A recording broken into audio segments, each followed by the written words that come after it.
weather station. It's Cougar Sports Saturday. Touchdown! Stayed inside the boundary and gets in for 6. Cougar Sports Saturday, a presentation of KSL Sports. Ritchie right to the rim, driving score! BYU Sports Talk by Cougar fans for Cougar fans. Here's your host, Mitch Harper, on Utah's legacy home of the Cougars. KSL News Radio, 102.7 FM and 1160 AM. Good afternoon, Cougar Nation. Welcome on into Cougar Sports Saturday here on KSL News Radio. Mitch Harper here with you. Alongside with me is Nate Slack.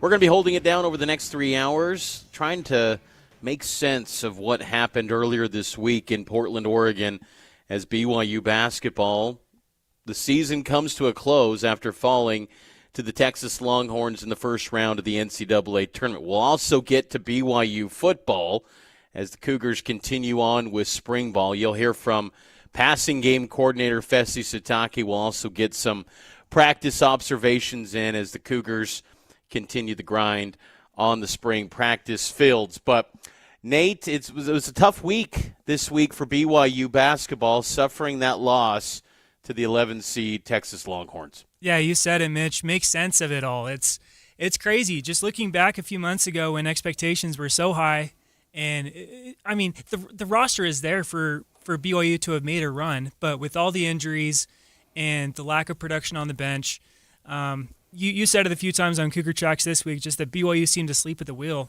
And that's how so many games this season started out. Even back in November when the team was fully healthy, you look at that UConn game and BYU stumbles out the gates and they're down by 20 at halftime and they make a big second half push to make it a game.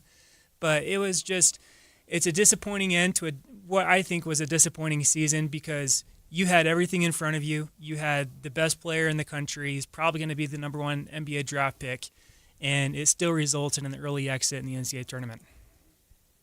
Texas beats BYU 79-71 in the round of 64. What makes matters even worse is that only 4 double-digit seeds advanced to the round of 32, one of those being Texas, who took down BYU. No one's going to look at Texas as a Cinderella. Let's keep that in mind. But that was unfortunate, too, in a tournament that felt very chalky. BYU once again lets a first 4 team get a little bit of momentum. Remember, in 2021, it was UCLA in Indianapolis. Then they took down BYU with Jaime Jaquez and Johnny Juzang. Now this time it was Dalen Swain who looked fantastic for Texas. He looked every bit the part of a potential first-round NBA draft pick. And then the big man, Matas Vokotaitis. I'll admit, Nate, I was stunned by that because I thought that Arizona was a great benchmark for how BYU performed against big front courts, and I thought BYU would kind of incorporate a similar approach and take away Texas's front court and force them to shoot threes. They just couldn't keep Matas off the glass. He was unreal. He had 23 points, 16 rebounds, and it seemed like BYU couldn't even get a rebound against that guy. He was huge. He had a double-double in the first half, Mitch. He started the game, I think in the first half he had 15 points and 10 rebounds, if I remember correctly. But it wasn't just the bigs that couldn't stop him because it was Keba Keita was playing quite a bit. Obviously, he's the starter. He struggled to defend him. They tried putting on Mihailo Boskovic on him for a little bit. He struggled. Hadim Mboop, he struggled. Abdullah Ahmed. It wasn't just one guy, Mitch. It was the collective group, and that's one thing that I came away with where looking at teams in the past that have had success in the NCAA tournament, there was Purdue a couple of years ago with their big, but I feel like in order to win in March, you need to have a big that can just really take control of the game, and that's what Texas had, and BYU had no answer. And it was frustrating to watch because it felt like every trip down the court, Texas was going to give him a few touches, and he was just going to work his way to the basket. And then if he wasn't going to make a shot, he was going to get an offensive rebound and either kick it out or he was going to put it back up. But overall, Mitch, it was just BYU had no response for him, and it was disheartening because you're right, because BYU had shown against Arizona and against Houston and Texas Tech that they could shut down some bigs, but they couldn't. They had no chance against Matas. When you, Mitch, this is a side tangent. When you can't pronounce the guy's last name, you know he's either really good or he's really poor and he's not going to see the court. But he's another BYU killer in the NCAA tournament. He is, and it's just frustrating too. I did like at the end of the game, about the last 10 or 8 minutes or so, Kevin Young incorporated Hakamatis, and he was 3 of 11 from the free throw line, and his misses at the free throw line kind of kept BYU around. And I think that was also what was discouraging. It wasn't like Texas was a career day. They were basically saying, BYU, please take this game in the second half. But BYU couldn't do it. They didn't have enough offensively. AJ goes off for 35 points, and the rest of the team has 36, and it's a total of 71 points. There just wasn't enough shot makers on this team at the very end of the road. And I think in many, when I look back on the season, you kind of wonder if the Reliance are relying so much on the big three of AJ and Rob Wright and Richie Saunders, if that almost, in a way, did a disservice at times for the role guys, because, yeah, there were moments in the Big 12 tournament where they stepped up, but that was against inferior opponents. You just wonder if it was too little too late to then suddenly say, you know what, we got to expect something from you guys, because it almost seemed like when the big three were completely healthy and rolling, those role guys just didn't seem connected and involved in the game, and it almost kind of backfired at that season's end. Yeah, that's a good point. Looking at some of the recent games, Mihailo Boskovic had a career high, like 13 points. Dominique Diamonde came on as of late. Kennard Davis started hitting some shots, but I think those guys in particular went into the year thinking they were going to have a bigger role than they ended up having. And I think a guy like Kennard Davis, he needs to be a little bit more involved in order to get in a rhythm, make some shots. When he went on that streak earlier this year and he had 18 consecutive missed three-pointers, I couldn't help but think it's just because he's not getting a whole lot of touches. I kind of looked at it the same way that Jimmer, when he was on the Kings and he was expected to come off the bench and he's been sitting for 35 minutes and then he's expected to hit a couple of threes. It's like that wasn't Jimmer's game. So maybe this just wasn't the right setup for a guy like Kennard Davis to come in and do what he had done at Southern Illinois last year. But I agree. I think there was just too much pressure, I think, on the big three. And Rob Wright kind of touched on that too, and he would talk about he needed to learn how to be a leader, and he hadn't had to be in that position before. And then when Richie Saunders goes down, and all of a sudden you're having to look at Rob Wright, who's a true sophomore, and he's never had to be in a leadership role, and AJ DeBonsa, who was a freshman, it was a difficult situation for BYU to be in. And I think that's a great example of that is when Richie Saunders was not on the court, on the bench, supporting the players after he went down with his injury.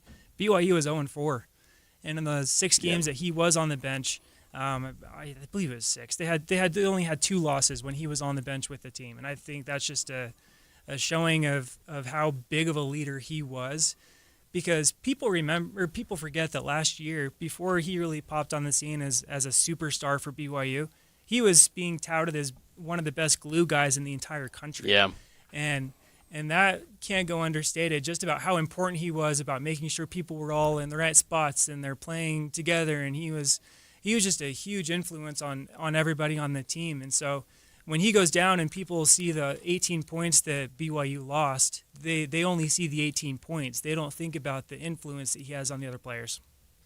Let's take a break, and then on the other side we'll hear from AJ DeBonsa and Kevin Young as we put a bow on this BYU basketball in the year 23-12 overall. A far cry from the preseason AP top 10 ranking that the Cougars had.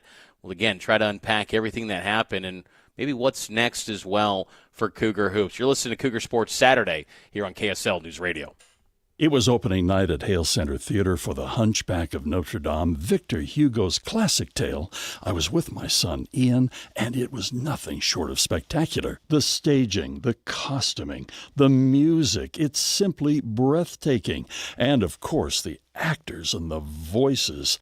You have to see The Hunchback of Notre Dame. It's on the main stage right now at Hale Center Theater. So many of the scenes are never to be forgotten. For example, when Frollo is just struggling with his passion for Esmeralda and his soul, the flames and the tension on the stage is unbelievable. And to see the hunchback up in the tower with the bells, don't miss Hunchback of Notre Dame. It's underway right now at Hale Center Theater. And continuing, Peter Pan Goes Wrong. That's on the Jewel Box stage and Hallmarked on the Beehive stage. Get your tickets now. hct.org. Don't miss the Hunchback of Notre Dame. Only one type of burger. For every palate. Fries are extra. Large in size. We've got the shakes. Going over the brim. Hey, this is Chris from JCW's. Put a positive, delicious spin on your day at any one of our 5 locations. In Lehigh, American Fork, Provo, South Jordan, or Harriman. JCW's, quality and a lot of it. Cashback is not available on gas in New Jersey and Wisconsin. Couponing. Wow, you didn't strike me as the coupon type. Just trying to stay ahead of inflation. Gas, groceries, everything. It's all more expensive. I need to save wherever I can. Have you tried Upside yet? Upside? What's that? It's a free app that I use that pays cash back for every gallon of gas I buy. You've got to buy gas to get around anyway. Might as well get paid for it. Come on, does that really add up to anything? I've already made around $200. The extra cash helped pay down my bills, and I even had a little extra left to treat myself. And the Upside app is free? Totally free, and the cash back is real. You can transfer the cash right to your bank account. I'm downloading Upside right now. Download the free Upside app now to earn cash back every time you buy gas. Use promo code ENJOY to get an extra 25 cents per gallon on your first tank. You can cash out anytime right to your bank, to PayPal, or a gift card for Amazon and other brands. Just download the free Upside app and use promo code ENJOY for a 25 cents per gallon bonus on your first tank. That's code ENJOY for a 25 cents per gallon bonus. Doug right here with Monty at Connecticut Quality Water Systems of Salt Lake, an authorized independent dealer. Monty, give it to me straight. Why is Connecticut the premium choice over those standard electric softeners? Doug, it comes down to this. Do you want an appliance you have to babysit? Standard water softeners have microprocessors and computers that need setting and adjustment. And they use a lot more salt. So you get to haul 40-pound bags of salt down to your basement every month or so. And Connecticut? Zero electricity, 0 timers to reset, 0 downtime, and uses 70% less salt. It's a higher standard of engineering that completely removes the hassle of owning a water softener. That's what I love about my Connecticut. Dee and I never have to even think about it. We occasionally add a bag of salt and it just works, and I've never had to set or adjust anything. Do what I did and get the one that just works. Find out how soft your water could be at softwaterutah.com. That's softwaterutah.com. Maybe we should take a nap. Yeah, smart. It was a big day yesterday. Now this is a great nap. Very restorative. I feel so rested. At Ovation Homes, taking it easy looks a little different. Single-level homes designed to keep you moving, not slowing down. Ovation Homes. Your best years start here. To learn more about your next home, find a community or speak to an Ovation specialist. Visit OvationHomesUtah.com. We decided to downsize. Less to manage. Fewer stairs. More friends. Ovation Homes. Downsize the stairs, upsize the lifestyle. Your best years start at Ovation Homes. To learn more about your next home, find a community or speak to an Ovation specialist. Visit OvationHomesUtah.com. That's OvationHomesUtah.com. Your best years start at Ovation Homes. It's spring. You get outside and it's obvious your house needs painting. Make an appointment with CertaPro Painters. They'll give you a free estimate quickly and at the right price. And they make the entire process easy with reliable updates and communication. They know how important your home is to you. True professionals, they're committed to quality and exceptional service at the right price. Each CertaPro Painters business is independently owned and operated, so schedule your free estimate online at CertaPro.com. That's Certa with a C.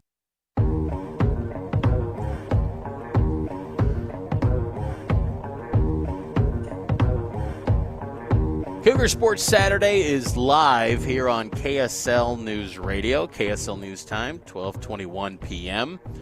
Mitch Harper and Nate Slack with you on this Saturday round of 32 in the NCAA tournament. I got to say the Saturday schedule in the NCAA tournament's always kind of weird because if you get a dud of a game, then you're kind of like looking around going, I need more action. I need some more basketball. Michigan just hammered St. Louis, and now we don't have a game. So we're just looking around going, what do we do here? And that's what we're kind of actually doing right now as well, considering BYU's season is a wrap. We're just looking around going, how did we get here, Nate? AJ DeBonsa, his career comes to an end, and I asked him in the post-game locker room how he would describe this season for BYU, and this is what AJ had to say. It's just been rocky. Injuries before the season, injuries during the season. We lost key components to our team. As a freshman, I kind of had to step up into circumstances that I'm not used to. But it made me better, and adversity hit. But I think that we fought super hard, and for us to be a 6 seed after all that, shows a lot about our team, about our perseverance. Hard to argue with that, Nate. Rocky, though, is how AJ would describe it. How would you describe it? I think Rocky's a good way to describe it because you had the injury early on to Dawson Baker. That throws a huge wrench into things because Dawson Baker is expected to be one of the top 7 guys in the rotation. You also didn't have Nate Pickens at all this year, and he was supposed to be kind of Rob Wright's backup. So from the get-go, BYU is they had the cards played against them, and I think Rocky is a good way to describe it. Would you agree?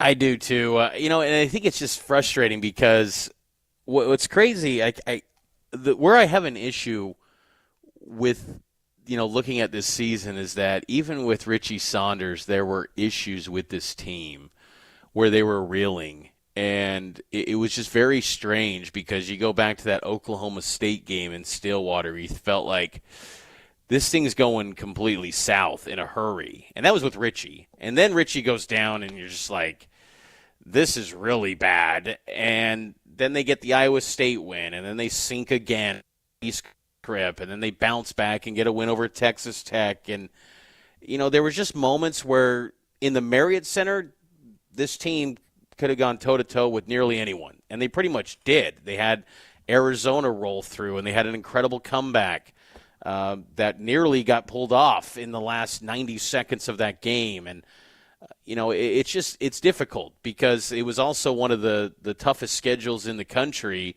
BYU challenged itself, had a lot of good wins, but you feel like you just left a lot on the table with this team. And I think what's frustrating is that when you have a guy like AJ, the best player, I think, in college basketball this year, Cameron Bruiser's really good, but we saw Duke against Siena.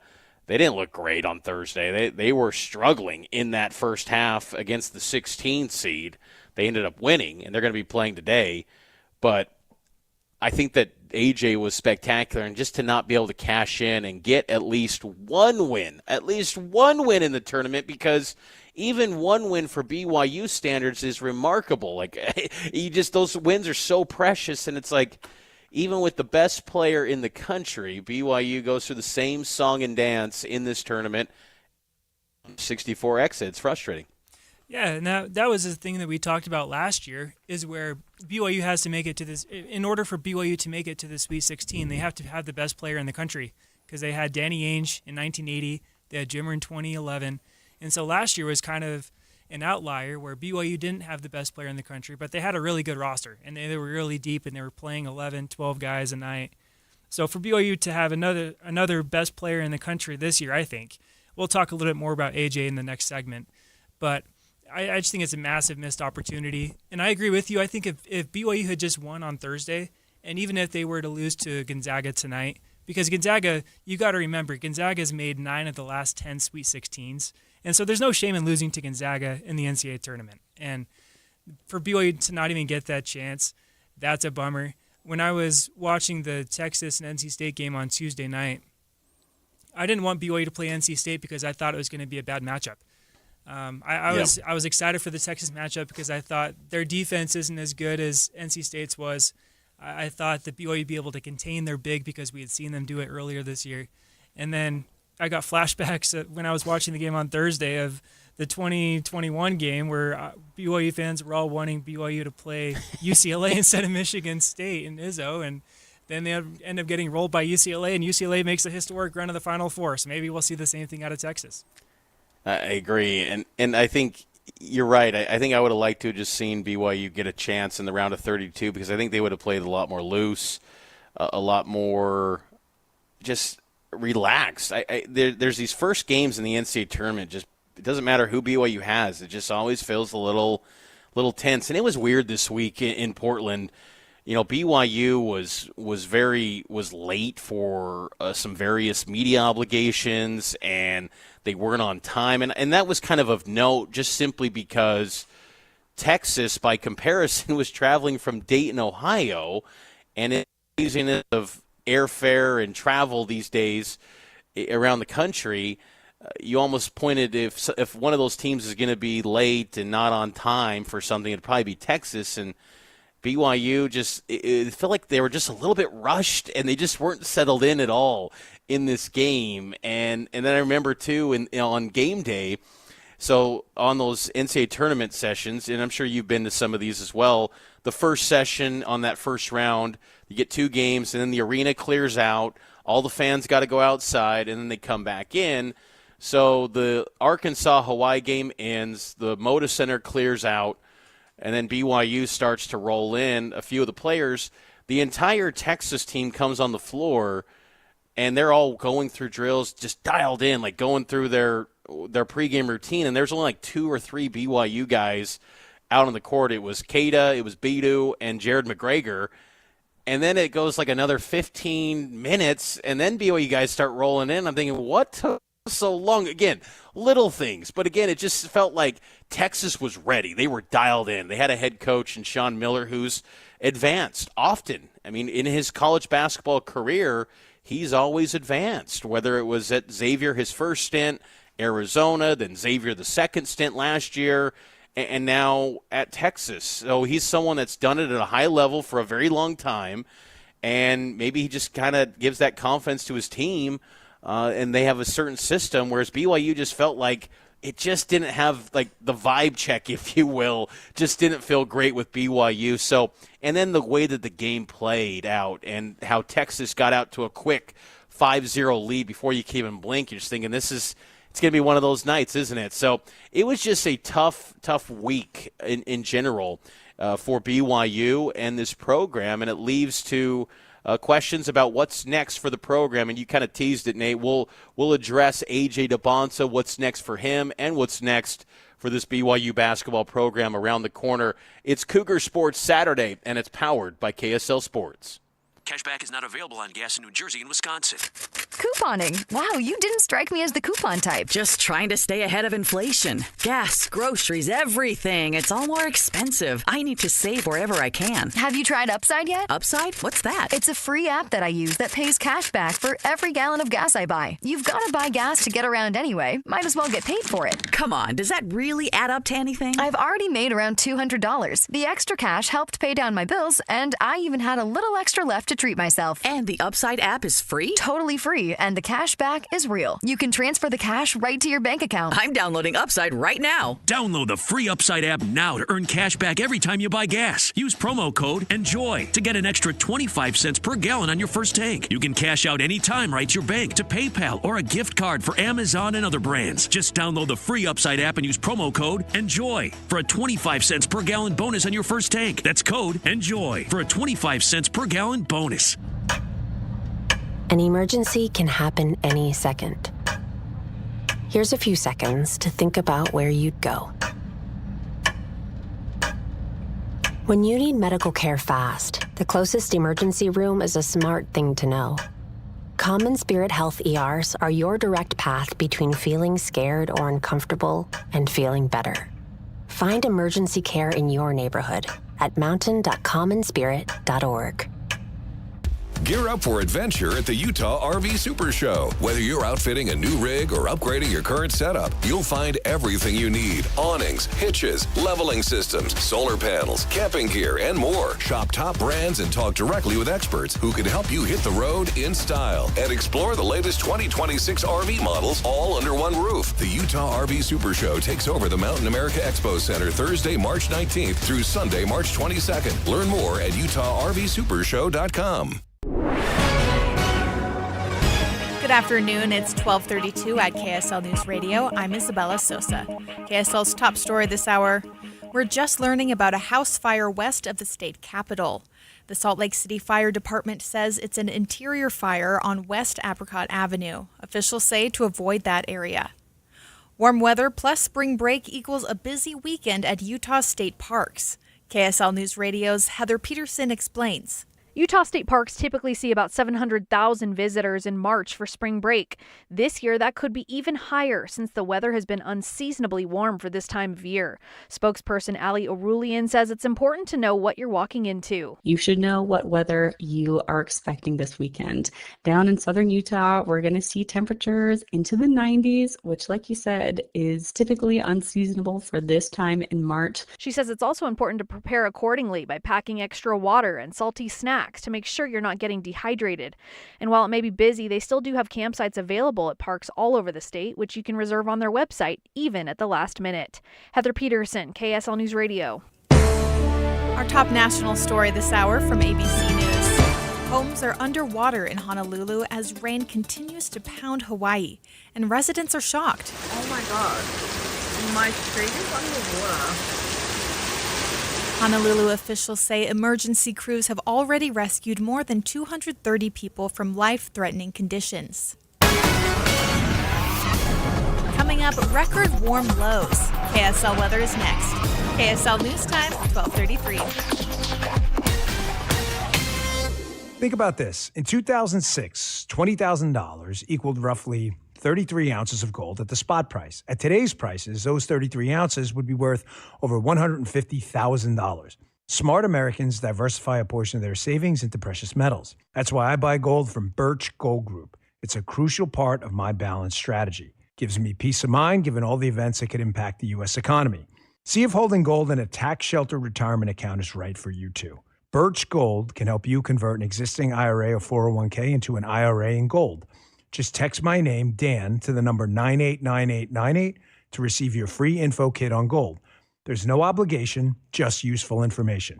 With an A-plus rating with the Better Business Bureau and tens of thousands of happy customers, let Birch Gold help you diversify with gold. Now that's peace of mind.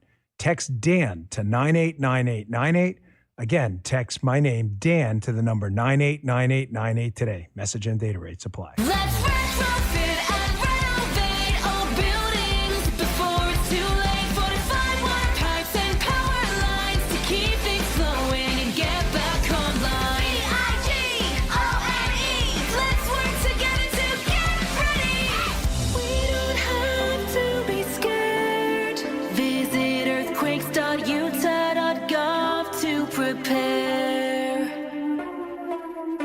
Brought to you by Envision Utah.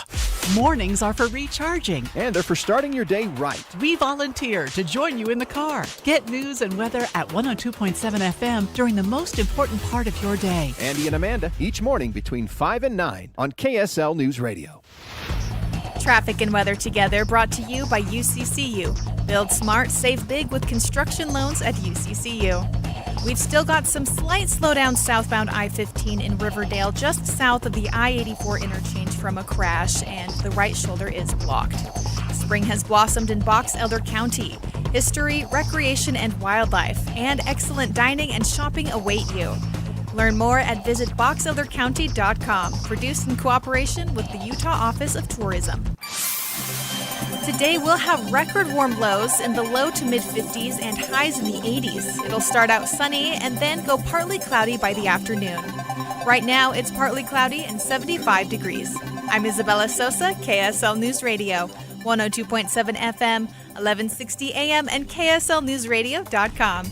Utah's news, traffic, and weather station. It's Cougar Sports Saturday. Touchdown! Stayed inside the boundary and gets in for 6. Cougar Sports Saturday, a presentation of KSL Sports. Richie right to the rim, driving score! BYU Sports Talk by Cougar fans for Cougar fans. Here's your host, Mitch Harper, on Utah's legacy home of the Cougars. KSL News Radio, 102.7 FM and 1160 AM. Cougar Sports Saturday rolls on here on KSL News Radio. Mitch Harper and Nate Slack with you. We're looking back at the BYU basketball season that was, as it unfortunately comes to an end after falling to the Texas Longhorns in the round of 64 in the 2026 NCAA tournament. A.J. DeBonsa, what's next for the superstar talent? I asked Kevin Young if he was operating on the same wavelength as AJ, because AJ's been doing this song and dance with the Deseret News, where he said, I might come back. Even in Kansas City, he told me, I haven't made a decision yet. So he's kind of left us wondering, is there a real chance? I asked KY if he's operating under the thought that AJ could come back, and this is what KY had to say. I mean, look, if he wants to come back for a year or two, obviously we'd welcome with open arms. But I think, and you guys now have been around AJ long enough. I mean, what a joy for all of us, truth be told, to watch what he did this year. And so if it's his last game, I just wish him well. But it's for me, I think the coolest thing about coaching is just the relationships that you get to build with guys for years and years and years to come, right? From my time in the league, like when Chris Paul retired, me and my family sent him a video message. He sends one right back to us. Books wearing the BYU PEs in a game. I got Yegor hitting me right in tournament time now, and now AJ's going to be doing the same thing. So, that for me is just such a cool thing about getting to do the job that I get to do. And for me, what I love the most is when I left the NBA, it was a little bit bittersweet, but now the job I have now, I'm still able to stay connected in a way that allows me to do it with just younger guys and now see their growth at the next level. So that for me is really cool, and I look forward to doing that with him. I look forward to that as well. Nate, do you think there's any shot that AJ's coming back at all? No, I don't think so. Even KY kind of chuckles. He's like, oh, look, guys, come on. Yeah, I mean, I understand what he's trying to do. He's very vocal about his endorsement deals with Red Bull and Nike, and I think he's excited to get back with Nike again, because I think that has to go on pause when they're in college. But I just view this as a whole. Don't expect me to come to go to the NBA, and he wants to have his own decision, and he wants to have some. I imagine some collab with Red Bull to announce a move to the NBA, but no, Mitch, I don't think he's coming back to Provo. Neither do I, and you know what? That's okay. And the thing is that this 1 year, I think, has been truly special. And I think on social media and message boards, people are now claiming return on investment wasn't met. What do you say to that, Nate? I totally disagree, because it was never just about this year. It's about so I work in public relations. That's primarily what I do, my full-time job, working in public relations and kind of getting people to understand certain messaging. And when I see this, I think of BYU's message to the whole Provo thing that Kevin Young has been so insistent about. Is not just about Yegor Dielman and AJ DeBonsa. It's about setting a tone of expectation that if you go to BYU, you're going to be able to make the NBA and you're going to stay in the league. And last year we saw that with Yegor, who he was kind of up and down at BYU. He wasn't a superstar, I would say. He was good, and I think people were really excited to have him at BYU, because BYU hasn't had that quality of player ever. And for him to be doing what he did as a rookie, he's out for the year now with a foot injury, if you've missed that over the last couple weeks. But for what he did during his freshman year, where he was making clutch shot after clutch shot for the Nets, and the Nets of all team, who in New York area, and we've seen how Zach Wilson was just kind of hammered by the media in New York, and Yegor thrived. And so AJ's going to do the same thing next year in the NBA, and then next season you have Bruce Branch coming in, who's another 5-star commit for BYU basketball. So I totally disagree that it has not been a good return on investment, because this is going to be another player that's going to stay in the league. He's going to make a difference. He even said later on in comments after the Texas game that he's going to proudly represent BYU going forward. He's already talking with advisors about finishing his schooling, because that's what his mom wants him to do. But I think it's absolutely been worth the money. Again, I don't think it's the $7 or $7 million or whatever people are claiming. But I would absolutely say it's worth every penny for him to be at BYU.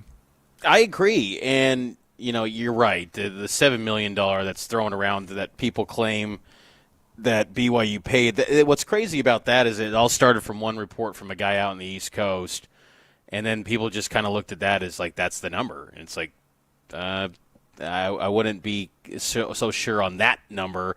But yes, it was a lot of money for sure. Like to get someone like AJ, any school would wanting to get his talents on their roster.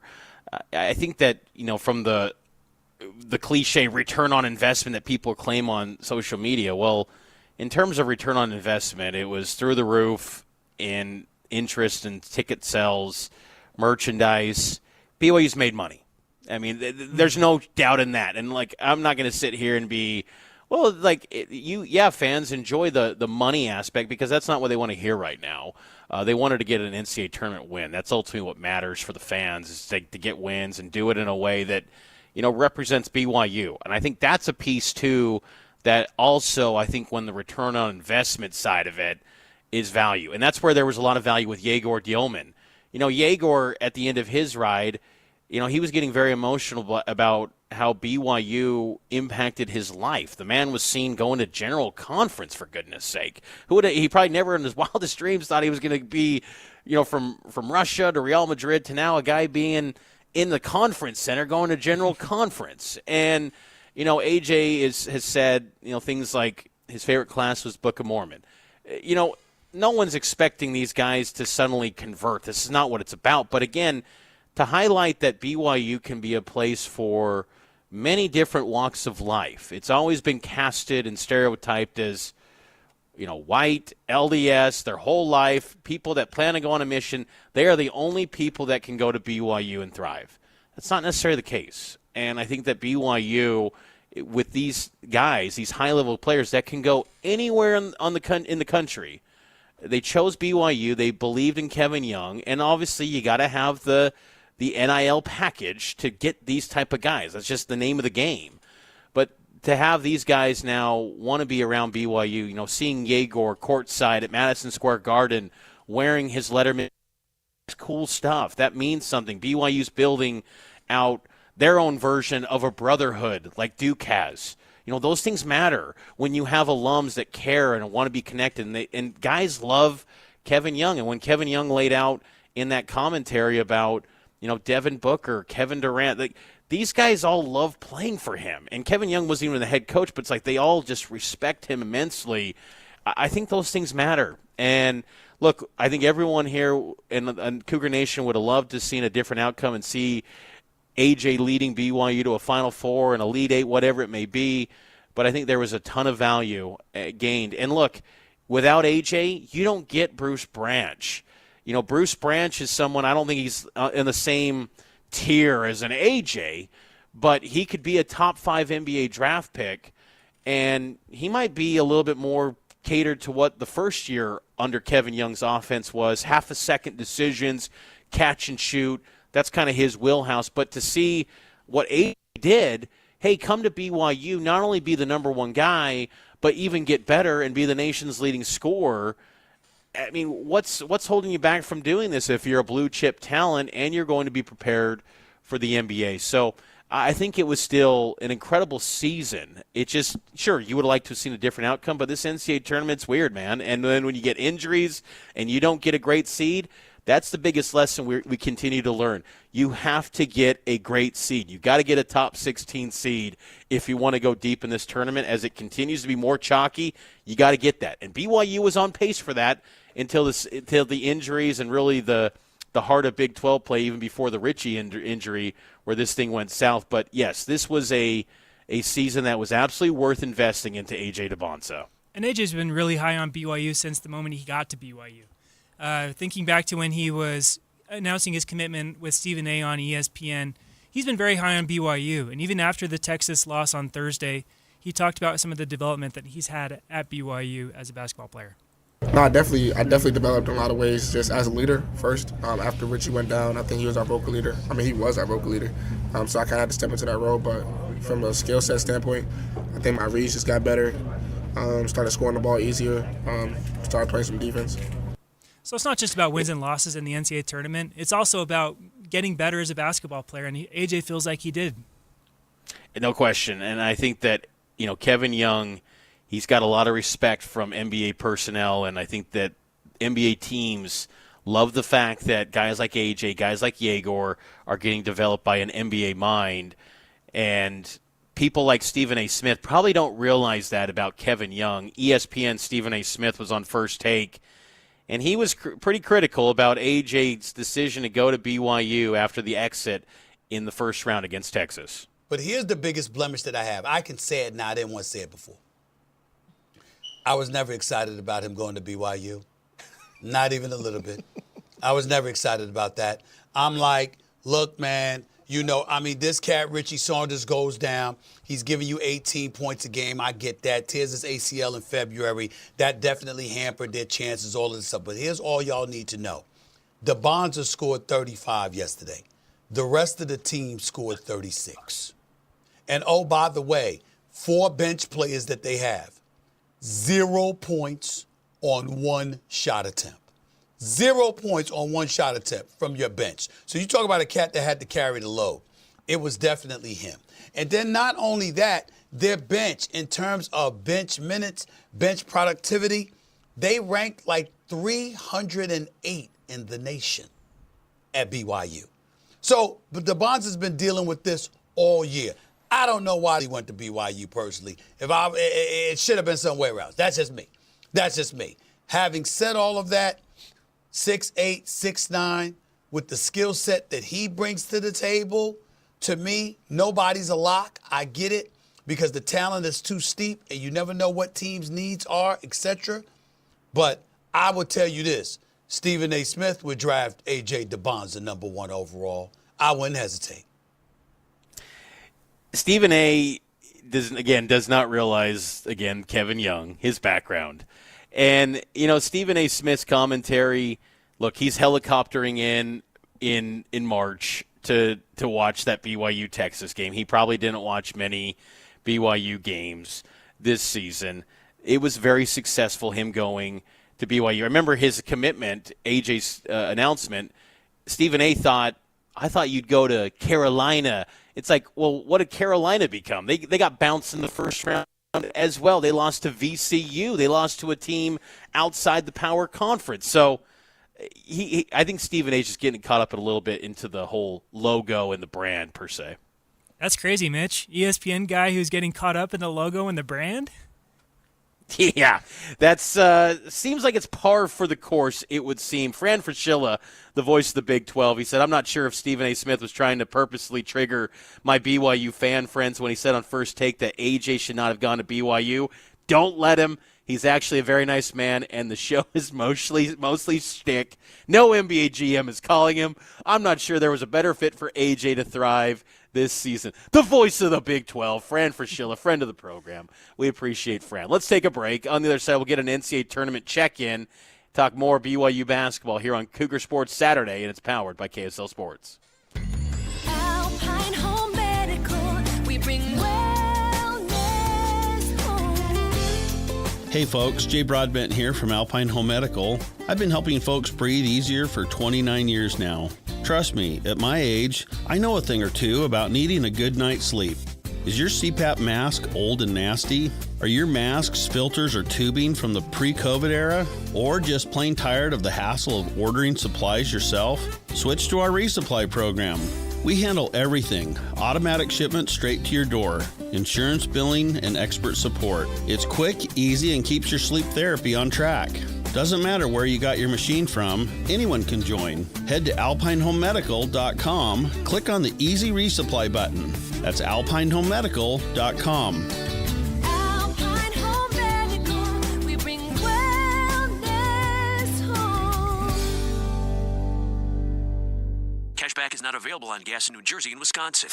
Couponing. Wow, you didn't strike me as the coupon type. Just trying to stay ahead of inflation. Gas, groceries, everything. It's all more expensive. I need to save wherever I can. Have you tried Upside yet? Upside? What's that? It's a free app that I use that pays cash back for every gallon of gas I buy. You've got to buy gas to get around anyway. Might as well get paid for it. Come on, does that really add up to anything? I've already made around $200. The extra cash helped pay down my bills, and I even had a little extra left to treat myself. And the Upside app is free? Totally free, and the cash back is real. You can transfer the cash right to your bank account. I'm downloading Upside right now. Download the free Upside app now to earn cash back every time you buy gas. Use promo code ENJOY to get an extra 25 cents per gallon on your first tank. You can cash out anytime right to your bank, to PayPal, or a gift card for Amazon and other brands. Just download the free Upside app and use promo code ENJOY for a 25 cents per gallon bonus on your first tank. That's code ENJOY for a 25 cents per gallon bonus. High five! Up top! Dave's company just got the 5-year price lock guarantee from Comcast Business. Yeah! It's 5 years of gig speed internet, advanced security, and a great rate that won't change. All from the company with 99.9% network reliability. Heck yeah! He hasn't given this many high fives since Deborah brought in her famous banana bread. Yes! The Comcast Business 5-year price lock guarantee. Powering 5 years of savings, powering possibilities. And it's hurting, but I am not stopping. For a limited time, now through March 29th, switch to Comcast Business to lock in your rate for 5 years and get a $500 prepaid card on a qualifying gig bundle. Or ask how to get started with 150 megabit internet and Security Edge for $59.99 a month for 12 months with a 2-year agreement. Don't wait. Call today. Restrictions apply. New customers only. 1-year contract required for guaranteed rate. Paperless billing and automatic payments with bank account required. 5-year pricing applies to monthly service charge excluding taxes and fees. Right now, UCCU is offering short-term savings options with incredibly high yields. Simply make a deposit, then watch your savings grow with a fixed rate of return that's much higher than a savings account. UCCU also has great offers on jump-up options. So if rates continue to rise, you can jump up your rate and earn even more. Visit uccu.com to learn more and supercharge your savings today. UCCU. Love where you bank. I'm Walker Kessler, and I play basketball for a living. So I know how important it is to have the support of a team you can trust. That's why I love UCCU. UCCU is more than a credit union. They're a true financial partner, a local team of experts your entire family can trust at every step of your financial journey. Just visit uccu.com and elevate your banking experience.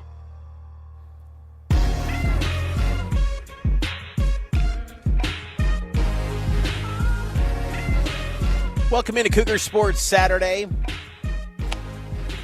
NCAA tournament rolls on. Second round action is underway. Mitch Harper and Nate Slack with you on this Saturday afternoon here on the legacy home of the Cougars. Just some scores in second round action in the NCAA tournament today. Michigan, the number 1 seed in the Midwest region, they take down the Billikens of St. Louis, 9 seed, 95-72. So another mid-major goes down by the wayside in the NCAA tournament. And then currently, right now in action at the under-16 media timeout, 3 seed Michigan State versus 6 seed Louisville, tied up at 7 early on in that game. Some other games that'll be in action today in the Big 12, TCU 9 seed going to be taking on number 1 seed Duke, and then 2 seed Houston will go up against Texas A&M. That's at 4:10 p.m. Mountain Time. Gonzaga is going to take on Texas 5:10 p.m., which would have been the spot that BYU would have been playing in. Let me ask you this, Nate. Do you watch the NCAA tournament much after BYU goes down? It kind of depends on the year, to be honest. This year I haven't seen a ton. So full disclosure, we're buying a house next week, and so there's been a lot of packing and getting ready for that. So I haven't had a chance to watch as much this year as I normally do. A couple years ago when BYU played at 10 a.m. and lost to Duquesne, I didn't watch a single game the rest of the day because I was so annoyed. Typically, I do watch quite a few games. I typically, though, when BYU loses, I tend to take the next 2 or 3 games off just to kind of regroup, collect my emotions, and then get back in there. That's a great pull on the Duquesne bit because, when BYU's had that 10 a.m. spot and it's the first game of the day and then you lose, you just go, okay, I'm done. I'm done watching this day that's supposedly the most fun day of the sports calendar. I'm done. I remember that, too. That happened in, I think it was 2009 when BYU lost to Texas A&M in Philadelphia. That, too, was like a 10 a.m. game. And then BYU loses, and it's like, okay, I am done with this tournament. I still check in. I still want to watch because I just love college sports. So it's still fun to observe, but at the same, it's just I think I kind of always ask myself, why can't BYU be the team that just makes a run? I know last year happened, and that was maybe an exception, but just they can never be the nation's darling. I thought there was opportunity this year with AJ and the star power that he brings. I thought, maybe the nation can pull behind BYU, but just doesn't seem to work that way for the Cougars in this tournament.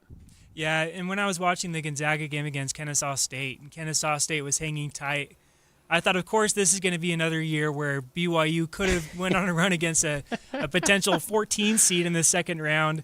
Gonzaga ends up pulling it out, but this isn't the Gonzaga of past years either. I don't think they're an elite team by any means, but I figured if Kennesaw State were to beat Gonzaga and Texas makes a deep run, that would have just been salt in the wound. Oh, yeah. Gonzaga, that was one thing that did catch my attention watching that game. I was sitting courtside in the Moda Center for that one and just still kind of observing and watching the games because I just wanted to see Gonzaga up close and see Graham Ike and those players. But you're right. Gonzaga is not the Gonzaga that we saw in the I think their peak in the WCC with Holmgren and Jalen Suggs. Even some of those early years in the WCC with BYU and the Zags, like Kevin Pango's teams, Karnowski. This is still a good Gonzaga team. They're 31-3 this year, but I'm with you. I kind of thought, again, BYU lost to Texas. So there's not much room to talk here, but at the same time, I kind of came away thinking, BYU could have hung, but it's just kind of a year where I think what was so frustrating in this season for BYU was that you just saw moments where they could contend with anyone, and then there were also games, too, where they could lose to anyone, and that made it really frustrating. Yeah, the highs and highs and the lows and lows. Because BYU's right there with UConn. They were right there with Arizona, both games. Even the game in Tucson, BYU was right there. They were close with Houston. And then you have an outing like they did against UCF at home. And by the 16 under timeout, BYU's already down by double digits. And they just had no shot in that game. So I think AJ described it well, saying it was rocky. There was never any consistency. And it was disappointing from my perspective just going in because a lot of times you would be able to go into games in past years and say, okay, BYU is playing Kansas State and Kansas State is struggling this year. This is just an example, right? So Kansas State's struggling this year. Yeah, and so it was a difficult time, but we need to take a timeout. So on the other side, we'll stick to more BYU basketball talk. You're listening to Cougar Sports Saturday on KSL News Radio. Central Command military commander. A 2nd Marine unit is headed to the region, with White House not confirming nor ruling out the possibility of ground combat.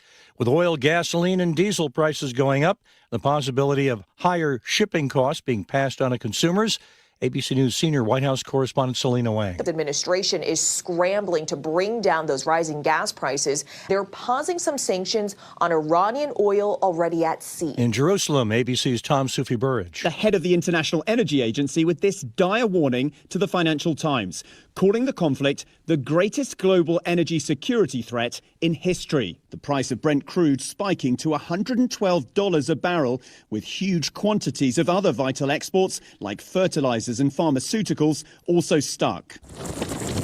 Torrential rain and flooding has caused thousands of people to evacuate their homes in Hawaii. I have a surf shop in my backyard, and I'm just hoping it's there when I get back. The governor describing flooding up to chest level. Many water rescues reported.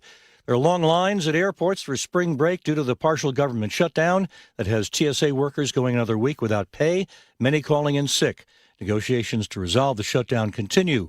Senate Republican leader John Thune. I guess the Democrats' 43-day full government shutdown from earlier this fiscal year ought to have made it clear that Democrats are happy to deprive government workers of their salaries if it serves their political ends. Senate Democrats again offering a move to fund TSA, but not immigration or other homeland security operations.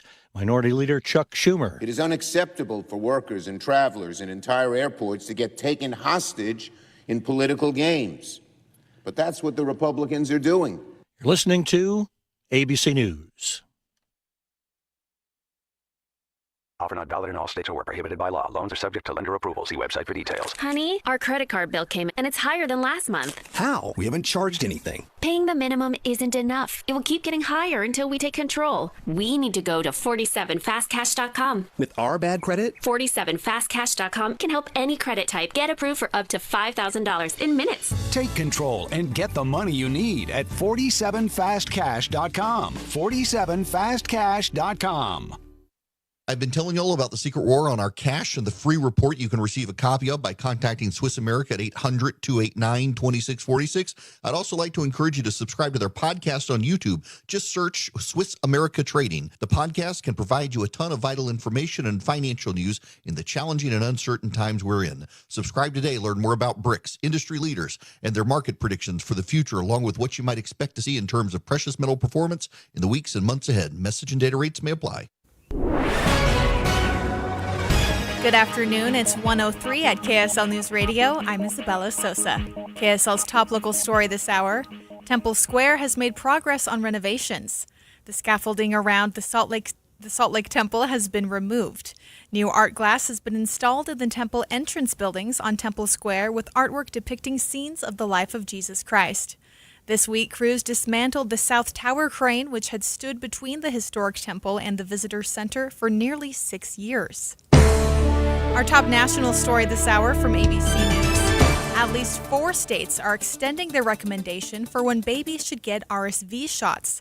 ABC's Brian Clark explains why. RSV is a common respiratory virus. It usually spreads from October to March. But this year's RSV season peaked later, and that's led health officials in several states to recommend immunizing babies through the end of April. 2 of those states, Maine and Montana, are still seeing increases in RSV cases. The 2 versions of FDA-approved immunizations are not vaccines. They're antibodies that provide temporary protection for babies and people at risk when they're most vulnerable to RSV. Brian Clark, ABC News. Police body camera footage has been released showing Justin Timberlake's arrest for DWI in the Hamptons, New York in June 2024. Here's ABC's Ike Ejachi. The incident happening amid his Forget Tomorrow World Tour, the singer revealing his identity to the officer. I'm Justin Timberlake. What's your name? Justin Timberlake. You are Justin Timberlake? Yeah. You're gonna be heel to toe like this. Heel to toe. Up. Timberlake asked to undergo a series of field sobriety tests. Earlier this month, Timberlake sued the police department to try to block the footage from being released. His lawyers later agreed to its release. Coming up, feels like summer. KSL weather is next. KSL News Time, 1:05. I'm here with Monty from Connecticut Quality Water Systems of Salt Lake, an authorized independent dealer. So, Monty, I wonder if you know someone like this. He's the ultimate DIY guy. Restores classic cars, builds his own deck, and even smokes his own brisket. Sounds like a talented guy. He is. But get this, his other weekend hobby is troubleshooting his water softener. He's always down there resetting the timer or fiddling with the circuit board. See, Doug, that's where I draw the line. Smoking a brisket is a great weekend project. Yeah. Fixing an electric water softener is just a chore. Exactly. He thinks he's saved money by buying the bargain brand, but he's paying for it with his Saturdays. That's the Connecticut difference. Our systems are premium because they are non-electric and fully automated. No computers to fry, no timers to reset. We install it and you get back to the hobbies you actually enjoy. If you want soft water, do what I did and leave that to Connecticut. It runs on water power, not willpower. Learn more at softwaterutah.com. That's softwaterutah.com. A reminder about the simplest way to get updated for your day. Hit your KSL preset when you jump in the car, and we'll take care of the rest. Hear key news updates and traffic reports. Andy and Amanda from 5 to 9 in your car. KSL News Radio at 102.7 FM. Traffic and weather together, brought to you by UCCU. Build smart, save big. UCCU, love where you bank. A crash southbound I-15 in Riverdale near the Ogden-Hinckley Airport is causing major delays. The left lane is blocked. Escape to Copper Rock in southern Utah. World-class golf meets breathtaking scenery, housing, and amenities. Come for the golf, stay for the adventure. Learn more at copperrock.com. Copper Rock, born to be played. Today's high is 81, and tomorrow it'll cool down to 69 before jumping back up to the 70s and 80s through to Wednesday. Right now, it's partly cloudy and 75 degrees. I'm Isabella Sosa, KSL News Radio, 102.7 FM, 1160 AM, and KSLNewsRadio.com. Utah's news, traffic, and weather station. It's Cougar Sports Saturday. Touchdown!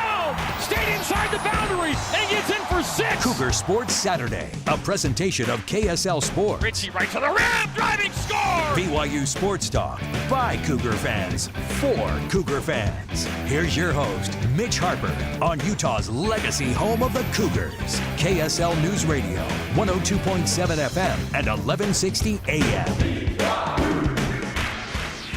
Hour number 2 is off and running here on Cougar Sports Saturday on KSL News Radio.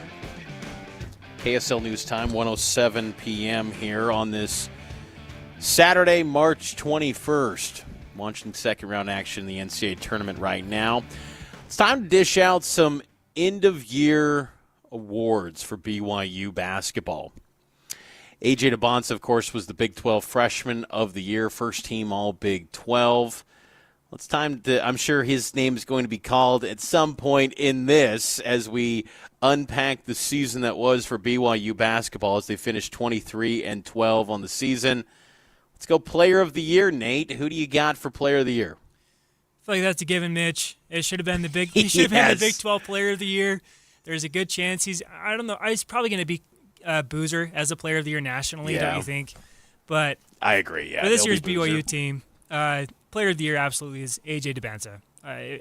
No question. There's no question about it. Just his impact on the team. BYU will probably never have a player like him again. Now, Bruce Branch, we talked a little bit about him earlier. He's going to be a really good player for BYU, but fans just need to know that he's not going to be a reincarnation of A.J. DeBonce. DeBonce is one of a kind. There were comparisons of him being similar to like a Kevin Garnett or a Tracy McGrady. Bruce Branch is not that, but A.J. DeBonce, he was awesome, and he always delivered. I'll always remember that 43-point performance against Utah at home, and then he would just take over games, Mitch. I'm kind of bummed we never got a real good poster dunk from A.J. this year, but he had some big hammers. Yeah, he had some. One of his best was in the Big 12 tournament where he had a big slam dunk. What was it, against Houston? Yeah. And then he also had a big one, I believe, against West Virginia as well. No question, A.J. Player of the Year. He was outstanding. And you really think about how his game evolved over the course of the season. I always point to this, but he's a guy that really liked to pass the basketball. And when you have a player like A.J., if you get shooters around him, he's going to find them. And they just didn't have that consistently where you could rely on the guys shooting the basketball around A.J. So his usage rate was a lot more ball dominant and a lot more ISO, and it was very different look stylistically than I think Cougar fans are used to. But, I mean, obviously that's going to be the case when you have a number one recruit. We've never seen that before for BYU, so all of this was new for BYU. And one thing I will say, though, I think that it's hard to ever imagine BYU getting a guy that's viewed as on the low end, a number 2 pick in the NBA draft, again, a number 1 recruit. But I wouldn't bet against Kevin Young one day, one recruiting cycle, whatever it is, getting another maybe number 1 recruit down the road. I would not bet against him because he is someone that is got the respect of people that are agents, NBA personnel. As those lines blur more and more, people will vouch for him. Devin Booker, Kevin Durant, the who's who in basketball will tell these recruits, yeah, go play for that guy. When Bruce Branch commits to BYU, Isaiah Thomas, a former Boston Celtic NBA guard, he said, you're going to play for a great coach. Congrats, young man. And so the big names in the sport, they can go to bat for Kevin Young. And when you get that stamp of approval, maybe it's not out of the realm of possibility to get a number one guy again. I think what's different, though, about AJ was that he was number one in what might be the best freshman class ever assembled. And so that's what makes him just even more special than it's hard to imagine replicating that. But still, AJ was spectacular this season and a well-deserved Player of the Year nod for BYU basketball this season. What about most improved, Nate? Who do you think was the most improved player for BYU? And I think this one's a hard conversation because the bench wasn't great, the supporting cast wasn't great, so who would you go with most improved? If I had a prediction before the season began, I probably would have gone with Mihailo Boskovic because he showed some flashes last year, but didn't quite do as much this year as I expected he was going to do. But somebody who did was Hadim Mboop. And he's somebody I was really excited to watch because we heard rave reviews of him last year, just about how intense he was on the defensive end.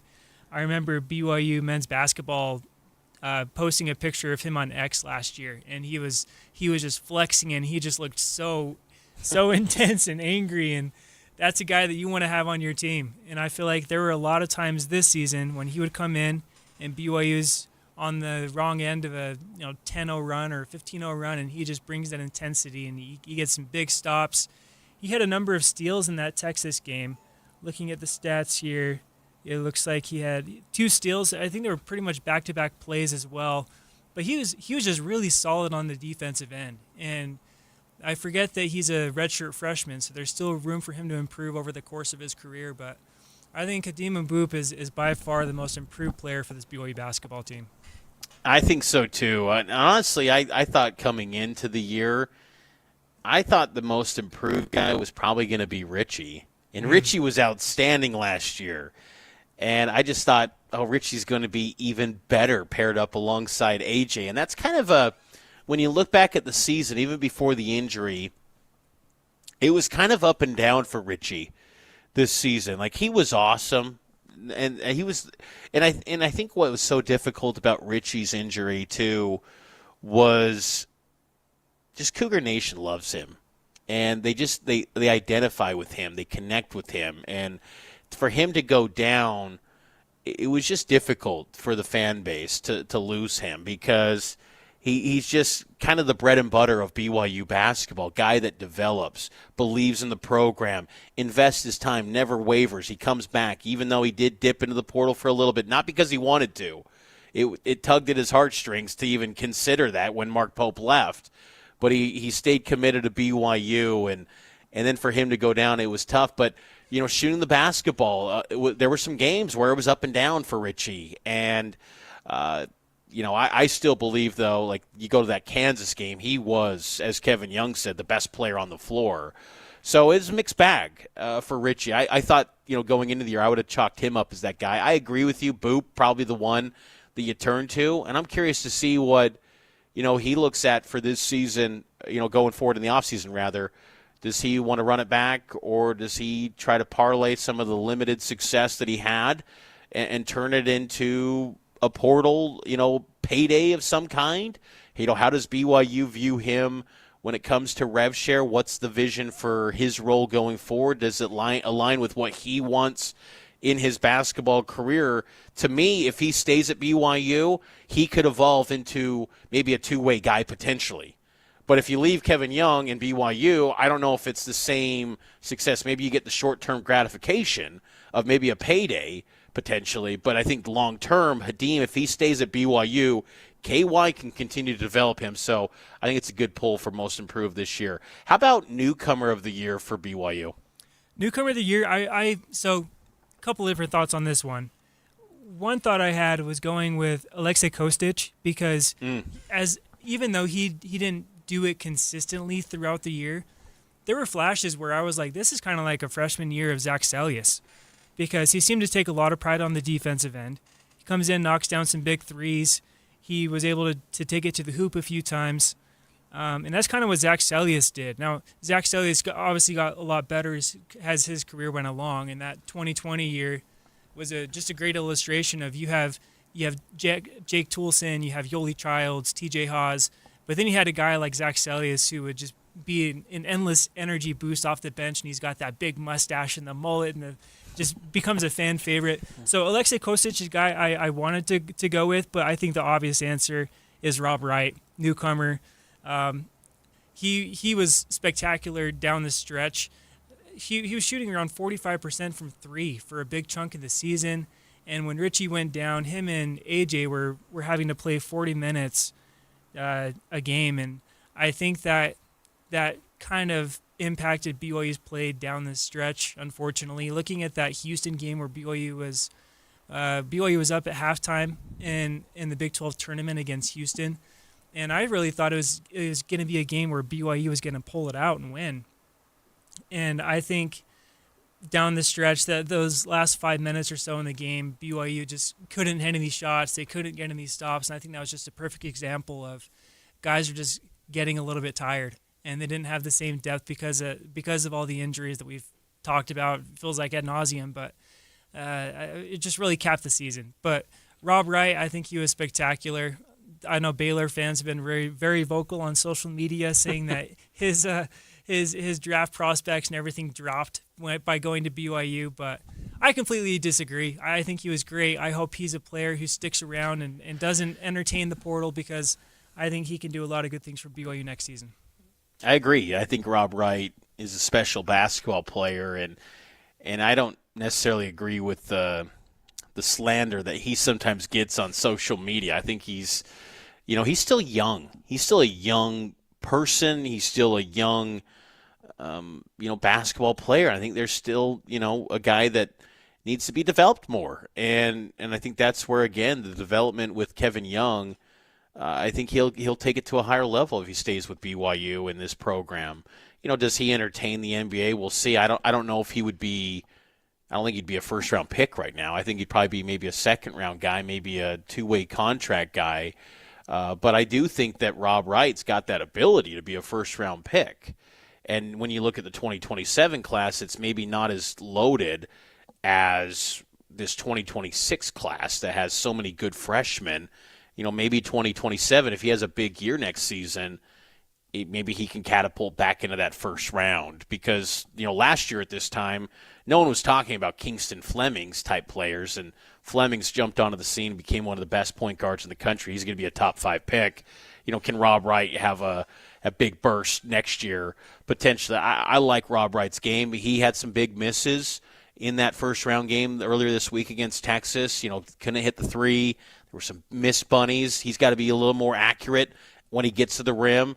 He plays with such a great speed, though. I mean, sitting courtside the past couple weeks for the Big 12 tournament, the NCAA tournament, his speed just kind of takes your breath away with how quick he moves. And just seeing on the court side, it's just a different level. I mean, he is an elite guard with his speed, and his ability to finish more times than not is impressive.